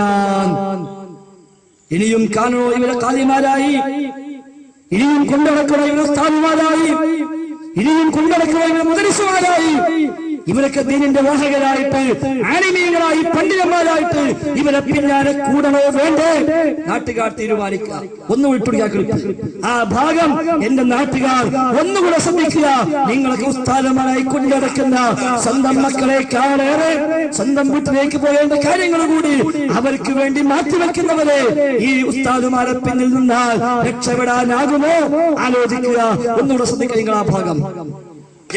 എന്താണ്? ഫാത്തിഹ സൂറത്തിലുള്ള ഇഹ്ദിനസ് സിറാത്തൽ മുസ്തഖീം സിറാത്തൽ ലദീന അൻഅംത അലൈഹിം ഗൈറിൽ മഗ്ദൂബി അലൈഹിം വലദ്ദാലിൻ ആമീൻ, ദീനുൽ ഇസ്ലാമിന്റെ മാർഗത്തിലേക്ക് വഴി ചേർത്തണേ എന്ന് മുഹിയുദ്ദീൻ ശൈഖിനോട് പറഞ്ഞാൽ അത് ശിർക്കാകുമോ? അത് ഒരു മുസ്ലിം മുഹിയുദ്ദീൻ ശൈഖ് ഖാലിഖല്ല, ഒരു മുഹിയുദ്ദീൻ ശൈഖ് മാത്രമാണ് എന്ന് വിശ്വസിക്കുന്ന ഒരു മുസ്ലിം അങ്ങനെ പറഞ്ഞാൽ ശിർക്കല്ല. അത് തന്നെ അതിന്റെ വിധി. അത് ശിർക്കല്ല, ശിർക്കല്ല എന്ന് തന്നെയാണ് അതിന്റെ വിധി. അത് യാതൊരു സംശയമില്ല. മാനദണ്ഡം എന്താണ്? യാതൊരു സംശയവുമില്ല, അത് ശിർക്കല്ല, യാതൊരു സംശയവുമില്ല. അത് തന്നെയാണ് അതിന്റെ വിധി. നഊദു ബില്ലാഹ്. ഇന്ന് രാത്രി ഉറങ്ങാൻ കിടക്കുമ്പോ ഈ ശബ്ദം കേട്ട സുന്നി സഹോദരന്മാർ ആത്മാർത്ഥമായി ചിന്തിക്കണം, റബ്ബേ എന്തായി കേൾക്കുന്നത്? ഇഹ്ദിനസ് സിറാത്തൽ മുസ്തഖീം സിറാത്തൽ ലദീന അൻഅംത അലൈഹിം ഗൈറിൽ മഗ്ദൂബി അലൈഹിം വലദ്ദാലിൻ ആമീൻ എന്ന് മുഹീദ്ദീൻ ശൈഖിനോട് തേടിയാലും ശിർക്കല്ല. എന്തുണ്ടായാ മതി? ശൈഖ് സൃഷ്ടാവല്ല എന്ന് വിശ്വസിച്ചാ മതി. അപ്പോഴാ നമ്മളൊന്ന് ചോദിച്ചത്, എങ്കിൽ പിന്നെ അബൂജഹൽ എങ്ങനെ മുസ്ലിക്കായി? അബൂജഹൽ എങ്ങനെ മുസ്ലിക്കായി? കാരണം എന്തേ? ലാത്തയോടും ഉസ്സയോടും തേടി അബൂജഹൽ വിശ്വസിച്ചുവോ? ലാത്ത ഖാലിഖാണെന്ന്, ലാത്ത റാസിഖാണെന്ന്, ലാത്തയാണ് ആകാശം പഠിച്ചതെന്ന്, ലാത്തയാണ് ഭൂമി പഠിച്ചത് എന്ന് അബൂജഹൽ വിശ്വസിച്ചുവോ? ആരെങ്കിലും വിശ്വസിക്കുമോ? അമ്മയോട് തേടുന്ന അമ്മയുടെ ഭക്തൻ വിശ്വസിക്കുമോ ആകാശ ഭൂമിയുടെ ഖാലിഖ് അമ്മയാണെന്ന്? സായിബാബയോട് തേടിയ സായി ഭക്തൻ വിശ്വസിക്കുമോ സായിബാബയാണ് ആകാശം ഭൂമി സൃഷ്ടിച്ചത് എന്ന്? എന്നിട്ട് മുസ്ലിയാക്കന്മാരെ പറയാ ഖാലിഖാണ് വിശ്വാസല്ലേ, സൃഷ്ടാവാണ് വിശ്വാസല്ലേ, എങ്കിലും ശിർക്കാവില്ല. വളരെ അപകടത്തിലാണ് മുസ്ലിം ഉമ്മത്ത് ചെന്നപ്പെട്ടത്. അതുകൊണ്ട് നാം കാര്യങ്ങൾ തിരിച്ചറിയണം. തൗഹീദിന്റെ വഴിയിൽ നിന്ന് മെല്ലെ മെല്ലെ മെല്ലെ പിറകോട്ട് പോവുകയാണ്. ഇവരും ഈ പോക്ക് പോയത് ഒരു സുപ്രഭാതത്തിൽ ഒറ്റ പോക്ക് പോയതല്ല, ഘട്ടം ഘട്ടമായി പോയതാണെങ്കിൽ അതിന്റെ ആദ്യ ഘട്ടങ്ങളാണ് മറുവശത്ത് ഈ ജിന്നുവാദികളിൽ നമ്മൾ കണ്ടുകൊണ്ടിരിക്കുന്നത്. ആദ്യം പറഞ്ഞു ജിന്ന് അഭൗതികമാണ്, പണ്ട് പറഞ്ഞു ഭൗതികമാണ്. അഭൗതികമെന്ന് ബുദ്ധിയുള്ളവനും പറയില്ല, വകതിരിവുള്ളവനും പറയില്ല എന്ന് 5 കൊല്ലം മുമ്പ് പറഞ്ഞവർ അല്ല, 1.5 കൊല്ലം മുമ്പ് പറഞ്ഞവർ, 2012 മാർച്ച് ഏപ്രിൽ വരെ പറഞ്ഞവർ പിന്നെ മാറ്റി പറയുന്നു ജിന്ന് അഭൗതികമാണ്, ജിന്നിന്റെ കഴിവ് അഭൗതികമാണ്, ജിന്നിന്റെ സഹായം അഭൗതികമാണ് എന്നൊക്കെ പറഞ്ഞു പോയി അവസാനം ജിന്ന് ദുആ കേൾക്കും, മലക്ക് ദുആ കേൾക്കും എന്ന് പറയുന്നിടത്തേക്ക് അവസാനം എത്തിപ്പെടുന്നു. അത് വല്ലാത്ത അപകടമാണ്, തിരിച്ചറിയണേ എന്നാ സൂചിപ്പിക്കാനുള്ളത്. നമ്മളെ സംബന്ധിച്ച് ഒരു ജിന്നിനോടും വിളിയില്ല, ഒരു മലക്കിനോടും വിളിയില്ല, ഒരു ഘട്ടത്തിലുമില്ല, ജനപ്രദേശത്തുമില്ല, വിജനപ്രദേശത്തുമില്ല, യാഴിബാധയുമില്ല. നമുക്കുള്ള വിളി യാ അല്ലാഹ് എന്ന് മാത്രം, അല്ലാത്തൊരു വിളി പാടേ ഇല്ല. സംശയം വേണ്ട, ഒരു സംശയം വേണ്ട, ഒരു ഘട്ടത്തിലും ഒരു വിളിയും പാടില്ല. എല്ലാം കുറ്റകരമാണ്, എല്ലാം തെറ്റാണ്. എന്നാൽ ഇസ്തിഗാസയാണോ, ദുആയാണോ, പ്രാർത്ഥനയാണോ എങ്കിൽ ശിർക്ക് തന്നെയാണ്, സംശയവുമില്ല. അതുകൊണ്ട് അത്തരം ആരോപണങ്ങളിൽ നമ്മൾ വഞ്ചിതരാകേണ്ടതില്ല. എന്തിനേറെ 2-3 കൊല്ലം മുമ്പ് ഇപ്പൊ ഈ പ്രസംഗിക്കുന്ന മനുഷ്യന്മാരൊക്കെ തിരിച്ചു പറഞ്ഞവരല്ലേ. ഇത് ആദ്യേ പറഞ്ഞ ഒരാളെ അവിടെ ബാക്കിയുള്ളൂ, അത് നാസർ സുല്ലമിയ. അയാൾ മടവൂരിയായ കാലത്ത് പ്രസംഗിച്ചിരുന്നു, അയാൾ ഇപ്പോഴും അതെന്നെ പ്രസംഗിക്കുന്നുണ്ട്. അയാൾക്കതൊരു മാറ്റം വന്നിട്ടില്ല. അയാൾ പണ്ട് പറഞ്ഞത് ഇപ്പോഴും പറയും. അയാൾ പണ്ടേ പറഞ്ഞ എന്താ, ജിന്ന് മലക്ക് അഭൗതികമാണ്. അന്ന് നമ്മൾ അയാളെ മടവൂരിയായി കൂട്ടി. അയാൾ ഇപ്പോഴും പറഞ്ഞ എന്താ, ജിന്ന് അഭൗതികമാണ്. അപ്പൊ നമുക്ക് തോന്നി അയാൾ ദീൻ പഠിപ്പിക്കാൻ ഇറങ്ങി വന്ന ഏതോ കാര്യപ്പെട്ട ആര്യമാണ്. അവിടെ വ്യത്യാസം വന്നത്. ഇപ്പൊ എല്ലാ സ്ഥലത്തും ദീൻ പഠിപ്പിക്കാൻ മൂപ്പര. ഞങ്ങളുടെ നാട്ടില് നാസർ സുല്ലമിയുടെ ആദർശവിശദീകരണ യോഗം നടന്നപ്പോൾ ശ്രോതാവായിട്ട് സദസ്യത ഒരു വാതിലിന്റെ മൂലയിൽ അബ്ദുറഹ്മാൻ സലഫി, 1 കൊല്ലം മുമ്പ് തുടക്കത്തിലാട്ടോ. അപ്പൊ അന്ന് സലഫിക്കും ഇനി എന്താ പറയേണ്ടത് പറഞ്ഞിട്ടില്ല. അപ്പൊ ഇയാൾ കേട്ട് പഠിക്കാൻ വന്ന നാസർ സുല്ലമി ക്ലാസ്സിലിക്ക, അബ്ദുറഹ്മാൻ സലഫി വാതിലിന്റെ മൂലയിൽ ഇരുന്ന് എല്ലാം കേട്ട് അവസാനം അയാൾ എല്ലാവരെയും പോലെ ഇറങ്ങിപ്പോയി. അവിടുന്ന് പഠിച്ചെടുക്ക എന്താ പറയേണ്ടത്. അപ്പോഴാണ് ഈ അപകടമെല്ലാം ഉണ്ടായത്. ഈ അനീഫ് കായക്കൂടെയും ഈ അനസ് മൊഴിയുമല്ലേ ഇതിനു മുമ്പ് മടവൂരികൾക്കെതിരെ മറുപടി പറഞ്ഞപ്പോൾ അവരെല്ലാം നാട് നീളം പ്രസംഗിച്ചു പറഞ്ഞത്. ആരാ പറഞ്ഞ് തേടാമെന്ന്, എവിടെയാ പറഞ്ഞ് തേടാമെന്ന് എന്ന് അവരെല്ലാം ചോദിച്ചത്. കോഴിക്കോട് ജില്ലയിൽ നന്ദി ദാറുസ്സലാം അറബി കോളേജിന് സമീപത്ത് പോയി അമ്പലക്കടവ് ഫൈസിക്ക് അനീഫ് കായക്കൂടി മറുപടി പറഞ്ഞു. അന്ന് അമ്പലക്കടവ് പറഞ്ഞിരുന്നു, ജിന്നുകളെ വിളിക്കാൻ തുടങ്ങിയ മുജാഹിദുകൾ, മലക്കിനെ വിളിക്കാൻ തുടങ്ങിയ മുജാഹിദുകൾ ഇനി കുറച്ചു കഴിഞ്ഞാൽ മഹാന്മാരെയും വിളിക്കും അവർ എന്ന് പ്രസംഗിച്ചപ്പോൾ അന്ന് അനീഫ് കായക്കൂടി വെല്ലുവിളിച്ചു, മുജാഹിദിൽപ്പെട്ട ആരെങ്കിലും ജിന്നുകളോട് തേടാമെന്ന് എവിടെയെങ്കിലും പറയുകയോ എഴുതുകയോ ചെയ്തത് നിങ്ങൾ കാണിക്കുകയാണെങ്കിൽ ഞങ്ങളുടെ നന്ദിയിലെ സലഫി പള്ളി പൂട്ടിയിട്ട് അതിന്റെ ചാവി ഈ നന്ദി ദാറുസ്സലാം അറബി കോളേജ് എന്ന സമസ്തയുടെ കോളേജിലേക്ക് ആ ചാവി കൊണ്ടുപോയി കൊടുക്കുമെന്ന് കായക്കുടിയാ പ്രസംഗിച്ചത്. കേട്ടോ നിങ്ങൾ, കായക്കുടി എന്നാ പ്രഖ്യാപിച്ചത്. ആ കായക്കുടിയ ഇപ്പൊ മാറ്റിയിട്ട് അത് തേടണമെന്ന് പറഞ്ഞു, തേടാന്ന് പറഞ്ഞു. തെളിവെന്താ, പഴയ അലിസ്ലാഹ് അത് അന്നില്ലേ ഉണ്ട്, എന്നിട്ടും എന്താ അങ്ങനെ പറഞ്ഞു. പറയട്ടെ, കായക്കുടി നന്ദിയെ പോയി പ്രസംഗിച്ചതാ. ഈ വിഭാഗത്തിന്റെ നമ്മുടെ കോഴിക്കോട് ജില്ലയിലെ ശക്തി കേന്ദ്രമാണ് നന്ദി. ആ നന്ദിയിൽ വന്ന് അബ്ദുൽ ഹമീദ് ഫൈസി അമ്പലക്കടവ് ഈ വിഷയം പ്രസംഗിച്ച് സംസാരിച്ചു. അന്നവിടെ പ്രസംഗിച്ചുകൊണ്ട് ഞാൻ പറഞ്ഞു, ജിന്നുകളോട് പ്രാർത്ഥിക്കാമെന്ന് മുജാഹിദുകൾ അവരുടെ പ്രസംഗങ്ങളിൽ എഴുതുകയോ ജിന്നുകളോട് പ്രാർത്ഥന നടത്തിയാൽ അത് ശിർക്കാവുകയില്ലെന്ന് മുജാഹിദുകൾ അവരുടെ പ്രസിദ്ധീകരണങ്ങളിൽ എഴുതുകയോ പ്രസംഗിക്കുകയോ ചെയ്തതായി നിങ്ങൾ തെളിയിച്ചാൽ, ഏതെങ്കിലും ഒരു പ്രസിദ്ധീകരണത്തിലുണ്ടെങ്കിൽ നാളെ അതിന്റെ ഫോട്ടോസ്റ്റാറ്റ് എടുത്ത് ഈ നന്ദി അങ്ങാടിയിൽ നിങ്ങൾ ഒട്ടിച്ചാൽ, അന്നവിടെ പോലീസുകാരുണ്ട്, ഈ പോലീസ് ഉദ്യോഗസ്ഥരെ സാക്ഷി നിർത്തി ഞാൻ പറയുന്നു, നാളെ മഗ്‌രിബ് നിസ്കാരത്തിന് ശേഷം നന്ദി പള്ളി പൂട്ടി താക്കോല് ഞാൻ ദാറുസ്സലാം അറബി കോളേജിൽ കൊണ്ടുവന്നുതരും. നമ്മൾ പറഞ്ഞിട്ടില്ല, പിന്നെ നമുക്ക് ധൈര്യത്തെ പറയാലോ. അങ്ങനെ അല്ലാഹുവിന്റെ ജിന്നിനോട് പ്രാർത്ഥിക്കാന്ന് നമ്മൾ പറഞ്ഞിട്ടില്ല. ഇത് നമ്മൾ പറഞ്ഞു. ഇന്നേ വരെ, ഇന്നത്തെ തീയതി വരെ നന്ദിയിൽ പിന്നെ അബ്ദുൽ ഹമീദ് ഫൈസി അമ്പലക്കടവ് പ്രസംഗിച്ചിട്ടില്ല. എന്തേ പ്രസംഗിക്കാത്തത്? എന്തേ ഒരു പോസ്റ്റർ പോലും ഒട്ടിക്കാത്തത്? ഹാജരാക്കാൻ കഴിഞ്ഞില്ല. ഇത് അവര് പറഞ്ഞപ്പോ സലാത്തുൽ അമീൻ വിചാരിച്ചുണ്ട് എന്ന് അതെ, കണ്ടോ, അന്ന് പച്ചയായി പ്രസംഗിച്ചു. അങ്ങനെ നിങ്ങൾ തെളിയിക്കുകയാണെങ്കിൽ നന്ദി പള്ളി പൂട്ടി താക്കോൽ ഞങ്ങൾ സുന്നി കോളേജ് കൊണ്ടുപോയി കൊടുക്കുന്നതാണ്. ഇതെന്നാ 2 കൊല്ലം മുമ്പ്. അന്ന് 2007 ഇസ്ലാഹ് കേട്ടില്ലേ? അന്ന് ജബ്ബാർമയുടെ ലേഖനം വന്നിട്ടില്ലേ? ആ ലേഖനം പൊക്കിപ്പിടിച്ചിട്ടല്ലേ അവിടെ ഹമീദ് ഫൈസി പ്രസംഗിച്ചത്? അതിന് മറുപടിയായിട്ടല്ലേ കായക്കുടി ഇത് പറഞ്ഞത്? അതേ കായക്കുടി ഇപ്പൊ പറയുന്നു അതേ ഇസ്ലാഹ് പൊക്കിപ്പിടിച്ചിട്ട് തേടാമെന്ന് വാദമുണ്ട്. എവിടെത്തി? അപ്പൊ യഥാർത്ഥത്തിൽ ഇതിന് പിന്നിൽ മറ്റെന്തോ താല്പര്യങ്ങളുണ്ട് എന്ന് സ്വാഭാവികമായും ഏതൊരാൾക്ക് മനസ്സിലാക്കാവുന്നതേ ഉള്ളൂ. 2012 വരെ എന്താണോ പറഞ്ഞത് അതിൽ നിന്നൊരു സുപ്രഭാതത്തിൽ പെട്ടെന്നൊരു മാറ്റം. അവസാനിപ്പിക്കുകയാണ് ഈ ആമുഖ ഭാഷ. 2012 വരെ എന്താണോ പറഞ്ഞത് അതിൽ നിന്നൊരു സുപ്രഭാതത്തിൽ പെട്ടെന്നൊരു മാറ്റം. എന്നിട്ട് ആ മാറ്റത്തിന് തയ്യാറാകാത്തവനൊക്കെ ജിന്നൂരി മാറിയിട്ട് അനസ് മൗലവിയാണ് ഇടവണ്ണ പോയി പ്രഖ്യാപിച്ചത് അതൂബു ഇലല്ലാഹ്, ഞാനിതാ റബ്ബിലേക്ക് തൗബ ചെയ്യുന്നു, പശ്ചാത്തപിക്കുന്നു, അസ്തഗ്ഫിറുല്ലാഹ് എന്ന് അവിടുന്ന് പ്രഖ്യാപിച്ചു. നമുക്കാർക്കും ഇത് പറയേണ്ടി വന്നില്ല. ഈ വിഷയം നമുക്കാർക്കും ഈ വിഷയത്തിൽ പറയേണ്ടി വന്നില്ല. ഈ വിഷയത്തിൽ നമുക്ക് എവിടെയും അതൂബു എന്ന് പറയേണ്ടി വന്നില്ല. എന്തുകൊണ്ട്? മുജാഹിദ് പ്രസ്ഥാനത്തേക്ക് ഞങ്ങളൊക്കെ കയറി വന്ന 1ാമത്തെ ദിവസം മുതൽ എന്താണോ പ്രസംഗിച്ചത് അത് അതേ രൂപത്തിൽ അതിനേക്കാൾ ശക്തമായി ഇന്നും പ്രസംഗിച്ചുകൊണ്ടിരിക്കുന്നു. അതുകൊണ്ടല്ലേ ഈ കായക്കുടി മനസ്മരിയും ഒക്കെ മുഖാമുഖ വേദിയിലും സംവാദ വേദിയിലും എല്ലാം ആയിരുന്നിട്ടും എന്തേ ഇന്ന് ജനങ്ങളിലേക്ക് പരസ്യമായി വേദി കൊടുത്ത് ഇറങ്ങിച്ചെല്ലാൻ സാധിക്കുന്നില്ലല്ലോ? ഒന്നുമല്ലാത്ത ഞങ്ങളൊക്കെ ധൈര്യസമേതം ഇറങ്ങി ചോദിച്ചോളൂ പറയാമെന്ന് പറഞ്ഞ് നിന്ന് കൊടുക്കാൻ തയ്യാറായെങ്കിൽ, പ്രത്യേകിച്ച് പുതിയ ഇൽമൊന്നും കിട്ടിയതുകൊണ്ടല്ല, ഒരു വഹയൊന്നും വന്നിട്ടല്ല, ഒരു പുതിയ വെളിപാടുണ്ടായിട്ടല്ല, പിന്നെന്തേ ഇത്രയും കാലം പറഞ്ഞെടുത്ത് ഇപ്പോഴുമുണ്ട് എന്ന ആ ഒരൊറ്റ ആത്മവിശ്വാസം, അത് പറയേണ്ടവർ മാറി നിന്നെങ്കിൽ നമുക്കവിടെ ബാധ്യത കൂടുന്നു എന്ന് മനസ്സിലാക്കിയിട്ട ഞങ്ങളൊക്കെ ഇതിലിറങ്ങി തിരിച്ചത്. എന്നാ അവർക്ക് കഴിയുമോ? ഇതേപോലെ നടത്തി നോക്കിയല്ലോ 1-2 സ്ഥലങ്ങളിൽ. എന്തേണ്ടായത്?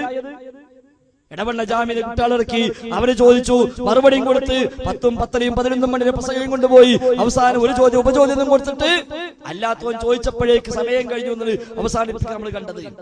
അതല്ലേ പൊളിക്കലുണ്ടായത്? എന്നിട്ട് തന്നെ ചോദ്യം ചോദിച്ചപ്പോ ആ മറുപടിയാണ് ജിന്നും മൽക്കുന്നു കേൾക്കുന്നു പറഞ്ഞത്. അല്ലാതെ നമ്മുടെ മുഖാമുഖം അൽഹംദുലില്ലാഹ് 100 കടന്നു. 100-നപ്പുറത്തേക്ക് ഈ 5-8 മാസങ്ങൾ കൊണ്ട് മുഖാമുഖങ്ങൾ നടന്നു, സംവാദങ്ങൾ 4 നടന്നു, കുബൂരികളുമായും നടന്നു, മടവൂരിയുമായും നടന്നു, ഇവരുമായും നടന്നു. 4 സംവാദം ഈ സമയങ്ങളിൽ നടന്നു. എന്തുകൊണ്ട്? വേറെ ഒന്നും ഉണ്ടായിട്ടല്ല. ഇത്രയും കാലം മുജാഹിദ് പ്രസ്ഥാനം ഏത് ഹക്കാണോ പറഞ്ഞത് ആ ഹക്കിൽ തന്നെ.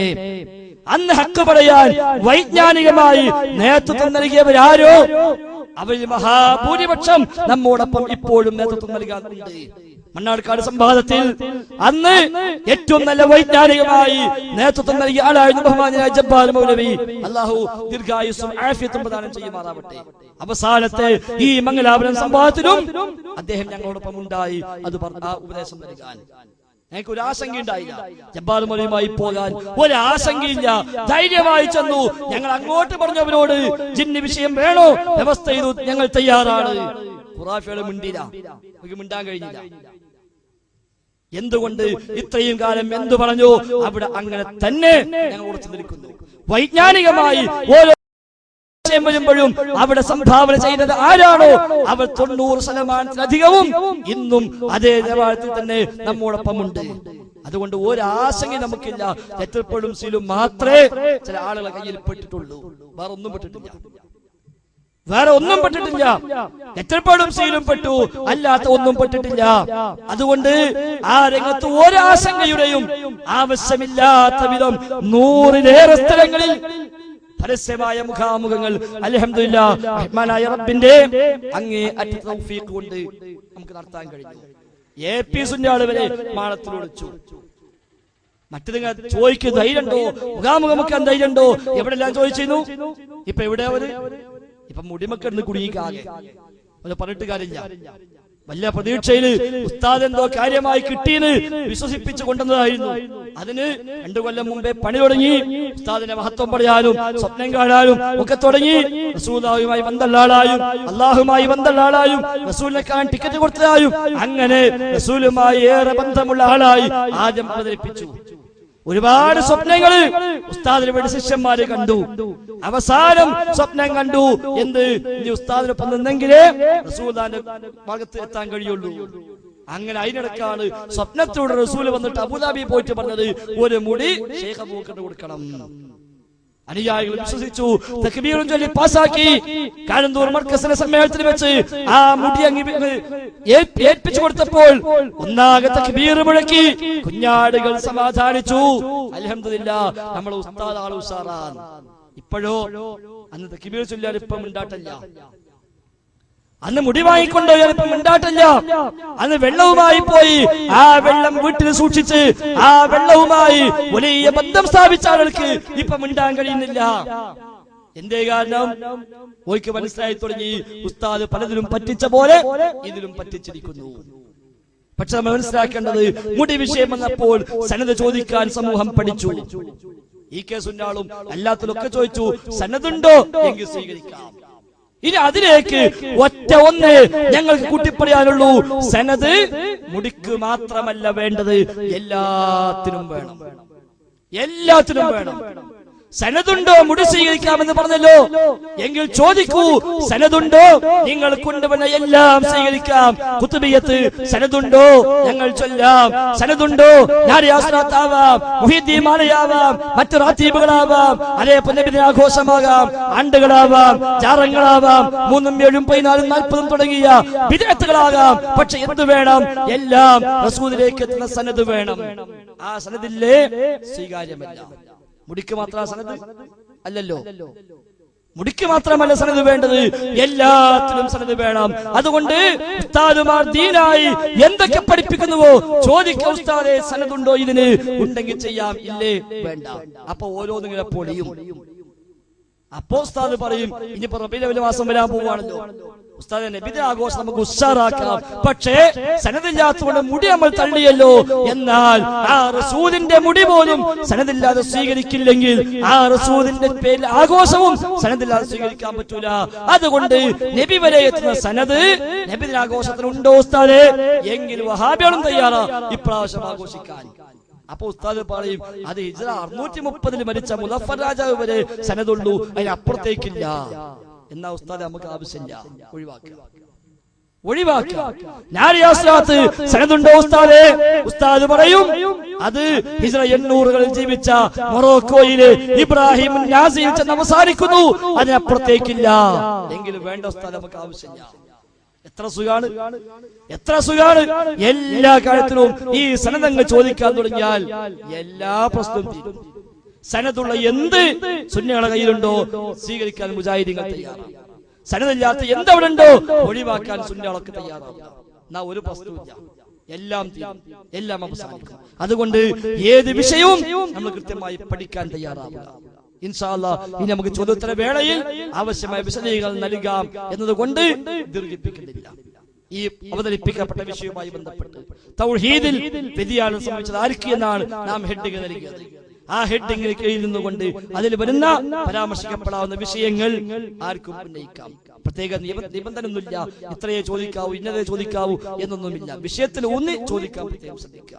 ഒരാൾക്ക് ചോദ്യം ചോദിക്കാം, ഉത്തരം കിട്ടി തൃപ്തിയായെങ്കിൽ അടുത്ത ആൾക്ക് കൈമാറാം. തൃപ്തിയായില്ലേ വീണ്ടും ചോദിക്കാം, അതും തൃപ്തിയായില്ലേ പിന്നെയും ചോദിക്കാം, പിന്നെയും വേണോ പിന്നെയും ചോദിക്കാം. നമുക്ക് പരമാവധി എത്ര സമയം വരെ നീട്ടിക്കൊണ്ടു പോകാൻ ഈ നാട്ടിലെ മറ്റു സാഹചര്യങ്ങൾ കൊണ്ട് സാധിക്കുമോ അത്രയും സമയം ഇൻഷാ അല്ലാഹ് നമുക്ക് നീട്ടാം. സംഘാടകർ എപ്പോഴാണോ നമ്മൾ സമയം കഴിഞ്ഞ് അവസാനിപ്പിക്കാമെന്ന് പറയുന്നത് അതുവരെ ഇൻഷാ അല്ലാഹ് നമുക്കിത് കൊണ്ടുപോകാം. ആർക്കും ചോദിക്കാം. പക്ഷെ ചോദിക്കുമ്പോൾ പിറകിൽ വേറെ ചോദ്യകർത്താക്കൾ ഉണ്ടെങ്കിൽ അവരെ കൂടി പരിഗണിക്കുക. പിന്നിൽ ആളിരിക്കുന്നുണ്ടെങ്കിൽ അവർക്ക് കൂടി അവസരം കൊടുക്കുക. അവിടെ ചോദ്യം കഴിഞ്ഞിട്ട് ആദ്യം ചോദിച്ച ആൾക്ക് പിന്നെയും ചോദിക്കാം. പിന്നീട് ആളില്ലേ നിശ്ചയിക്കപ്പെട്ട സമയം ഫുള്ള് ഒരാൾക്ക് തന്നെ ചോദിക്കുകയും ചെയ്യാം. യാതൊരു പ്രശ്നവുമില്ല. നിങ്ങൾ ചോദിക്കുക. ഇൻഷാ അല്ലാഹ് ദീനാണ്, അതുകൊണ്ട് സ്വന്തം ഇഷ്ടപ്രകാരം എന്തെങ്കിലും ഒപ്പിച്ച് പറയാൻ പറ്റില്ല എന്ന് എല്ലാവർക്കും അറിയാം. അതുകൊണ്ട് കൃത്യമായി അറിയാവുന്ന കാര്യമാണെങ്കിൽ ഇൻഷാ അല്ലാഹ് മറുപടി നൽകും. അല്ല നിങ്ങൾ എന്ത് ചോദിച്ചാലും ലോകത്തിലെ എല്ലാ ഇൽമുള്ള എല്ലാ കിതാബും കാണാതെ പഠിച്ചു വന്ന ആളാണ് എന്ന അഭിപ്രായം എനിക്കില്ല. അങ്ങനത്തെ ആലിമല്ല, പണ്ഡിതരുമല്ല. പഠിച്ചുകൊണ്ടിരിക്കുന്ന ഒരു മതരംഗത്ത് പഠിക്കാൻ താല്പര്യമുള്ള ഒരു മതവിദ്യാർത്ഥി എന്ന് മാത്രമേ ഉള്ളൂ. അതുകൊണ്ട് കൃത്യമായി അറിയാവുന്നതാണോ ഇൻഷാ അല്ലാഹ് വിശദീകരണം നൽകും. അറിയില്ലെങ്കിൽ അത് അറിയില്ല എന്ന് പറയാനും യാതൊരു മടിയുമില്ല. അത് ഇൻഷാ അല്ലാഹ് പിന്നീട് അന്വേഷിച്ച് കണ്ടെത്തി അത് നിങ്ങൾ അറിയിക്കുകയും ചെയ്യുമെന്നാണ് അതുമായി ബന്ധപ്പെട്ട് സൂചിപ്പിക്കാനുള്ളത്. ഇനി സംഘാടകരുമായി ബന്ധപ്പെട്ട് പറയാനുണ്ടെങ്കിൽ അവർ പറയും. അതിനുശേഷം ഇൻഷാ അല്ലാഹ് ചോദ്യങ്ങളിലേക്ക് പ്രവേശിക്കാം. അല്ലാഹു സുബ്ഹാനഹു വ തആല അവന്റെ ദീന് ശരിയാം വിധം പറയാനും കേൾക്കാനും ഉൾക്കൊള്ളുവാനും ജീവിതത്തിൽ പകർത്താനുമുള്ള തൗഫീഖ് നൽകി അനുഗ്രഹിക്കുമാറാവട്ടെ. ആമീൻ. അസ്സലാമു അലൈക്കും വറഹ്മത്തുള്ളാഹി വബറകാതുഹു.